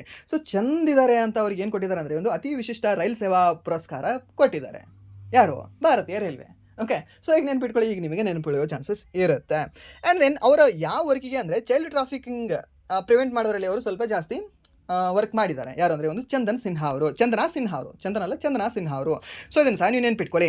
ಆ್ಯಂಡ್ ನೆಕ್ಸ್ಟ್ ಇದೇ ರೈಲ್ವೆಯು ಫಾರ್ ವುಮೆನ್ ಎಂಪ್ಲಾಯೀಸ್ಗೆ ಅನಿಸುತ್ತೆ, ವುಮೆನ್ ಎಂಪ್ಲಾಯೀಸ್ಗೆ ಒಂದು ಆ್ಯಪನ್ನು ಬಿಡುಗಡೆ ಮಾಡಿದೆ. ಆ ಆ್ಯಪಿನ ಹೆಸರೇನು ಅಂತ ಕೇಳ್ತಾನೆ. ಯಾವ ಆ್ಯಪ್ ಅಂತಂದರೆ ಅದರ ಹೆಸರು ಫಾರ್ ಅ ಸೆಕೆಂಡ್ ಶೈನ್ ಅಂತ. ಓಕೆ, ಶೈನ್ ಅಂತ ಹೇಳ್ತೀವಿ. ಶೈನ್ ಆ್ಯಪ್ ಯಾರ ಸಲುವಾಗಿ ಅಂತ ಕೇಳ್ತಾನೆ, ರೈಲ್ವೆ ಪ್ರಯಾಣಿಕರಿಗೆ ಅಲ್ಲ, ರೈಲ್ವೆ ಎಂಪ್ಲಾಯಿಗಳಿಗೆ. ಯಾವ ರೈಲ್ವೆ ಎಂಪ್ಲಾಯಿಗಳಿಗೆ, ಮಹಿಳಾ ರೈಲ್ವೆ ಎಂಪ್ಲಾಯಿಗಳಿಗೆ ಅಂತ ಹೇಳ್ತೀವಿ. ಶೈನ್ ಅಂತಕ್ಕಂಥ ಆ್ಯಪನ್ನು ಬಿಡುಗಡೆ ಮಾಡಿದೆ ಯಾರು, ಇದೇ ಒಂದು ಭಾರತೀಯ ರೈಲ್ವೆ ಅಂತ ಹೇಳ್ತೀವಿ. ಇಂಪಾರ್ಟೆಂಟ್ ಆಗುತ್ತೆ, ನೆನ್ಪಿಟ್ಕೊಳ್ಳಿ. ಓಕೆ, ಆ್ಯಂಡ್ ನೆಕ್ಸ್ಟ್ ಮುಂದಿನ ಕ್ವಶನ್. ಓಕೆ, ಈ ಸ್ಪಿಥೋಕ್ ಗೂಸ್ಟೋರ್ ಉತ್ಸವವನ್ನು ಯಾವ ರಾಜ್ಯ ಅಥವಾ ಕೇಂದ್ರಾಡಳಿತ ಪ್ರದೇಶದಲ್ಲಿ ಆಚರಿಸಲಾಗ್ತದೆ ಅಂತ ಕೇಳಿದಾನೆ. ಯಾವುದೇ ಒಂದು ಸ್ಪಿಥೋಕ್ ಗೂಸ್ಟರ್ ಅಂತಕ್ಕಂಥ ಒಂದು ಫೆಸ್ಟಿವಲ್ ಯಾವ ರಾಜ್ಯದಲ್ಲಿ ಇದನ್ನು ಆಚರಣೆ ಮಾಡಲಾಗ್ತದೆ. ಇದನ್ನು ಆಚರಣೆ ಮಾಡ್ತಕ್ಕಂಥದ್ದು ದ್ಯಾಟ್ ಈಸ್ ಒಂದು ಲಡಾಖ್ ಅಂತ ಹೇಳ್ತೀವಿ. ಎಲ್ಲಂದರೆ ಒಂದು ಲಡಾಖದಲ್ಲಿ ಸ್ಪಿಥೋಕ್ ಗೂಸ್ಟೋರ್ ಉತ್ಸವವನ್ನು ಆಚರಣೆ ಮಾಡಲಾಗ್ತದೆ ಪ್ರತಿ ವರ್ಷ. ಯಾವ ತಿಂಗಳಲ್ಲಿ, ಈ ಒಂದು ಜನವರಿ ತಿಂಗಳಲ್ಲಿ ಅಂತ ಹೇಳ್ತೀವಿ. ಓಕೆ, ಇದನ್ನು ಸಹ ನಿಮ್ಗೆ ಗೊತ್ತಿರಲಿ. ಆ್ಯಂಡ್ ನೆಕ್ಸ್ಟ್ ಇದನ್ನು ಯಾವ ಒಂದು ಧರ್ಮದ ಈ ಸಂತರು ಮಾಡ್ತಾರೆ ಅಂತ ನಿಮಗೆ ಕೇಳ್ಬೋದು. ಯಾವ ಧರ್ಮದ ಈ ಒಂದು ಸಂತರು ಅಥವಾ ಈ ಒಂದು ಮಾಂಕ್ಸ್ ಅಂತ ಹೇಳ್ತೀವಿ ಅಂದರೆ ದ್ಯಾಟ್ ಇಸ್ ಒಂದು ಬುದ್ಧಿಸ್ಟ್ ಮಾಂಕ್ಸ್ಗಳು ಇದನ್ನು ಆಚರಣೆ ಮಾಡ್ತಾರೆ. ಯಾವುದನ್ನ ಈ ಒಂದು ಸ್ಪಿತುಗೋಸ್ಟರ್ ಉತ್ಸವ ಅಂತ ಹೇಳ್ತೀವಿ. ಎಲ್ಲಿ ಅಂದರೆ ಒಂದು ಲಡಾಖಲ್ಲಿ. ಓಕೆ, ನೆನ್ಪಿಟ್ಕೊಳ್ಳಿ, ಒಂದು ಚಾಮ್ ಮುಖವಾಡ ನೃತ್ಯಗಳಿಂದ ಇದನ್ನು ಪ್ರದರ್ಶಿಸಲಾಗ್ತದೆ. ಚಾಮ್ ಮುಖವಾಡ, ಚಾಮ್ ಅಂತ ಏನು ಮುಖವಾಡ ಬರುತ್ತಲ್ವಾ, ಆ ಒಂದು ಮುಖವಾಡಗಳನ್ನು ಬಳಸಿ ಈ ಒಂದು ನೃತ್ಯವನ್ನು ಪ್ರದರ್ಶಿಸಲಾಗ್ತದೆ. ಯಾರಿಂದ? ಬೌದ್ಧ ಸನ್ಯಾಸಿಗಳಿಂದ, ಬುದ್ಧಿಸ್ಟ್ ಮಾಂಕ್ಸ್ಗಳಿಂದ ಅಂತ ಹೇಳ್ತೀವಿ. ಓಕೆ, ಸೊ ಇದು ಇಂಪಾರ್ಟೆಂಟ್ ಆಗುತ್ತೆ, ನೆನ್ಪಿಟ್ಕೊಳ್ಳಿ. ಆ್ಯಂಡ್ ನೆಕ್ಸ್ಟ್ ಪ್ರಶ್ನೆ, ಭಾರತ ಮೊದಲ ಸ್ಲೀಪರ್ ಒಂದೇ ಭಾರತ್ ರೈಲು ಯಾವೆರಡು ನಗರಗಳನ್ನು ಸಂಪರ್ಕಿಸ್ತದೆ? ಕೋಲ್ಕತ್ತಾ ಟು ಗುವಾಹಟಿಯನ್ನು ಸಂಪರ್ಕಿಸ್ತದೆ. ಯಾವುದು ಒಂದು ಸ್ಲೀಪರ್ ಒಂದೇ ಭಾರತ್ ಟ್ರೈನ್ ಅಂತ ಹೇಳ್ತೇವೆ. ಓಕೆ, ಆ್ಯಂಡ್ ನೆಕ್ಸ್ಟ್ ಪ್ರಶ್ನೆ, ವಿಶ್ವದ ಅತ್ಯಂತ ಹಳೆಯ ಹರಿಯುವ ನದಿ ಫಿಂಕೆ ನದಿ ಯಾವ ದೇಶದಲ್ಲಿದೆ ಅಂತ ಕೇಳಿದಾನೆ. ಫಿಂಕೆ ರಿವರ್ ಎಲ್ಲಿ ಕಂಡು ಬರುತ್ತೆ ನಿಮಗೆ? ಓಕೆ, ಫಿಂಕೆ ರಿವರ್ ಎಲ್ಲಿ ಕಂಡು ಬರುತ್ತೆ ಅಂದರೆ ದ್ಯಾಟ್ ಇಸ್ ಇನ್ ಆಸ್ಟ್ರೇಲಿಯಾದಲ್ಲಿ ಕಂಡು ಬರುತ್ತೆ. ಎಲ್ಲಿ? ಒಂದು ಆಸ್ಟ್ರೇಲಿಯಾದಲ್ಲಿ ಫಿಂಕೆ ಅಂತಕ್ಕಂಥ ನದಿ ಕಂಡು ಬರುತ್ತೆ. ಡಾರ್ಲಿಂಗ್ ಎಲ್ಲಿ ಕಂಡು ಬರುತ್ತೆ? ಡಾರ್ಲಿಂಗ್. ಓಕೆ, ಡಾರ್ಲಿಂಗ್ ಕಂಡು ಬರ್ತಕ್ಕಂಥದ್ದು ಸಹ ಇದೇ ಒಂದು ಆಸ್ಟ್ರೇಲಿಯಾದಲ್ಲಿ. ಡಾರ್ಲಿಂಗ್ ಅಂದರೆ ಏನು? ಹೆಸರಾ? ಅಲ್ಲ. ಸೊ ಡಾರ್ಲಿಂಗ್ ಅಂತಕ್ಕಂಥದ್ದು ಏನಾಗಿದೆ? ಇದೊಂದು ರಿವರ್ನ ಹೆಸರಾಗಿದೆ. ರಿವರ್ ನದಿಯ ಹೆಸರಾಗಿದೆ. ಮರ್ರೆ ಅಂತಕ್ಕಂಥ ಎಲ್ಲಿ ಕಂಡು ಬರುತ್ತೆ? ಅಗೇನ್ ಇದೆ ಆಸ್ಟ್ರೇಲಿಯಾದಲ್ಲಿ ಕಂಡು ಬರುತ್ತೆ. ಓಕೆ, ಈ ಒಂದು ಮರ್ರೆ ನದಿಯ ಒಂದು ಉಪನದಿ ಯಾವುದು ಅಂದರೆ ಡಾರ್ಲಿಂಗ್ ಅಂತ ಹೇಳ್ತೀವಿ. ಬಹಳ ಚಿಕ್ಕ ನದಿ. ನೀವು ಗೂಗಲ್ ಮಾಡಿದ್ರು ಸಹ ಐ ಥಿಂಕ್ ಸಿಗೋದು ಸ್ವಲ್ಪ ಕಷ್ಟ. ಬಟ್ ಮ್ಯಾಪಲ್ಲಿ ನೋಡಿದ್ರೆ ಫುಲ್ ನೀವು ಜೂಮ್ ಎಲ್ಲ ಹಾಕೊಂಡು ನೋಡಿದ್ರೆ ಮ್ಯಾಪಲ್ಲಿ ನಿಮ್ಗೆ ಸಿಗೋ ಚಾನ್ಸಸ್ ಸ್ವಲ್ಪ ಇರುತ್ತೆ. ಓಕೆ, ಅದು ಸಹ ನಿಮ್ಗೆ ಗೊತ್ತಿರಲಿ. ಆ್ಯಂಡ್ ನೆಕ್ಸ್ಟ್ ಪ್ರಶ್ನೆ, ಓಕೆ, ಸೊ ಇದು ಯಾಕೆ ನ್ಯೂಸಲ್ಲಿದೆ? ಸೊ ಇದು 300ರಿಂದ 400 ಮಿಲಿಯನ್ ವರ್ಷಗಳ ಹಳೆಯ ನದಿ ಅಂತ ಇದನ್ನು ಗುರುತು ಮಾಡಿದ್ದಾರೆ. ಯಾರು? ಸೈಂಟಿಸ್ಟ್ಗಳು. ಆ್ಯಂಡ್ ನೆಕ್ಸ್ಟ್ ಪ್ರಶ್ನೆ, ಯಾವ ದೇಶದ ಬಳಿಯ ಆಳ ಸಮುದ್ರದಲ್ಲಿ 300 ವರ್ಷ ಹಳೆಯ ಬೃಹತ್ ಕಪ್ಪು ಹವಳವನ್ನು ಕಂಡುಹಿಡಿಯಲಾಯಿತು ಅಂತ ಕೇಳಿದಾನೆ. 300 ವರ್ಷ ಹಳೆಯ ಬೃಹತ್ ಕಪ್ಪು ಹವಳವನ್ನು ಕಂಡುಹಿಡಿಯಲಾಗಿದೆ. ಎಲ್ಲಿ ಅದು? ಬ್ಲ್ಯಾಕ್ ಕೋರಲ್ ಅನ್ನು ಕಂಡುಹಿಡಿದಿದ್ದು that is in New Zealand. Okay, ಎಲ್ಲಿಂದ್ರೆ ಈ ಒಂದು ನ್ಯೂಜಿಲ್ಯಾಂಡಲ್ಲಿ ಅದನ್ನು ಕಂಡುಹಿಡಿಯಲಾಗಿದೆ. ಸೊ ನಿಮಗೆ ಒಟ್ಟಿನಲ್ಲಿ ಏನಾದರೂ ಕೋರಲ್ ಅಂತ ಬಂತು ಅಂದರೆ, ಹವಳ ಅಂತ ಬಂತು ಅಂದರೆ ಅಲ್ಲಿ ನೀವು ಏನು ಮಾಡಬೇಕು ಅಂತಂದರೆ ದ್ಯಾಟ್ ಈಸ್ ಈ ಆಸ್ಟ್ರೇಲಿಯಾ ನ್ಯೂಜಿಲ್ಯಾಂಡ್ ಅಂತ ನಿಮ್ಮ ಕಣ್ಣು ಹೋಗಬೇಕು, ನಿಮ್ಮ ತಲೆ ಹೋಗಬೇಕು. ಸೊ ಇವಾಗ ಆಸ್ಟ್ರೇಲಿಯಾದಲ್ಲಿ ಕಲರ್ಫುಲ್ ಆಗಿದ್ದಾವೆ. ಸೊ ಕಲರ್ಫುಲ್ ಹವಳ ಇಲ್ಲ. ಸೊ ನಮಗೆ ಯಾವುದು ಬೇಕಾಗಿದೆ? ಬ್ಲ್ಯಾಕ್ ಹವಳ ಬೇಕಾಗಿದೆ. ಸೊ ಬ್ಲ್ಯಾಕ್ ಕ್ಯಾಪ್ಸ್ ಯಾರಿದ್ದಾರೆ ಕ್ರಿಕೆಟಲ್ಲಿ? ಬ್ಲ್ಯಾಕ್ ಕ್ಯಾಪ್ಸ್ ಅಂತ ಯಾರನ್ನ ಕರಿತೀವಿ? ದ್ಯಾಟ್ ಈಸ್ ನ್ಯೂಜಿಲ್ಯಾಂಡ್ ರೀ. ಆಪ್ಷನ್ ಸಿ ಸರಿ ಉತ್ತರ ಅಷ್ಟೇ. ಓಕೆ, ಸಿಂಪಲ್ ಆಗಿ ನೆನ್ಪಿಟ್ಕೊಳ್ಬಹುದು. ಆ್ಯಂಡ್ ನೆಕ್ಸ್ಟ್ ಪ್ರಶ್ನೆ, ಭಾರತದ ಮೊದಲ ನಮೋ ಪುಸ್ತಕ ಉತ್ಸವ 2026 ಯಾವ ನಗರದಲ್ಲಿ ಆಯೋಜಿಸಲಾಗಿತ್ತು ಅಂತ. ಓಕೆ, ಸೊ ಈ ಒಂದು ನಮೋ ಬುಕ್ ಫೆಸ್ಟಿವಲನ್ನು ಯಾವ ಒಂದು ನಗರದಲ್ಲಿ ಆಯೋಜನೆ ಮಾಡಲಾಗಿದೆ? ಅಗೇನ್ ನವದೆಹಲಿಯಲ್ಲಿ. ಜಂತರ್ ಮಂತರ್ ಅಲ್ಲ? ಇಲ್ಲ, ಅಲ್ಲಿ ಸಹ ಮಾಡಿದರು ಪುಸ್ತಕ ಮೇಳ, ಸಖತ್ತಾಗಿತ್ತು. ಓಕೆ, ಇದು ಸಹ ನೀವು ನೆನ್ಪಿಟ್ಕೊಳ್ಳಿ.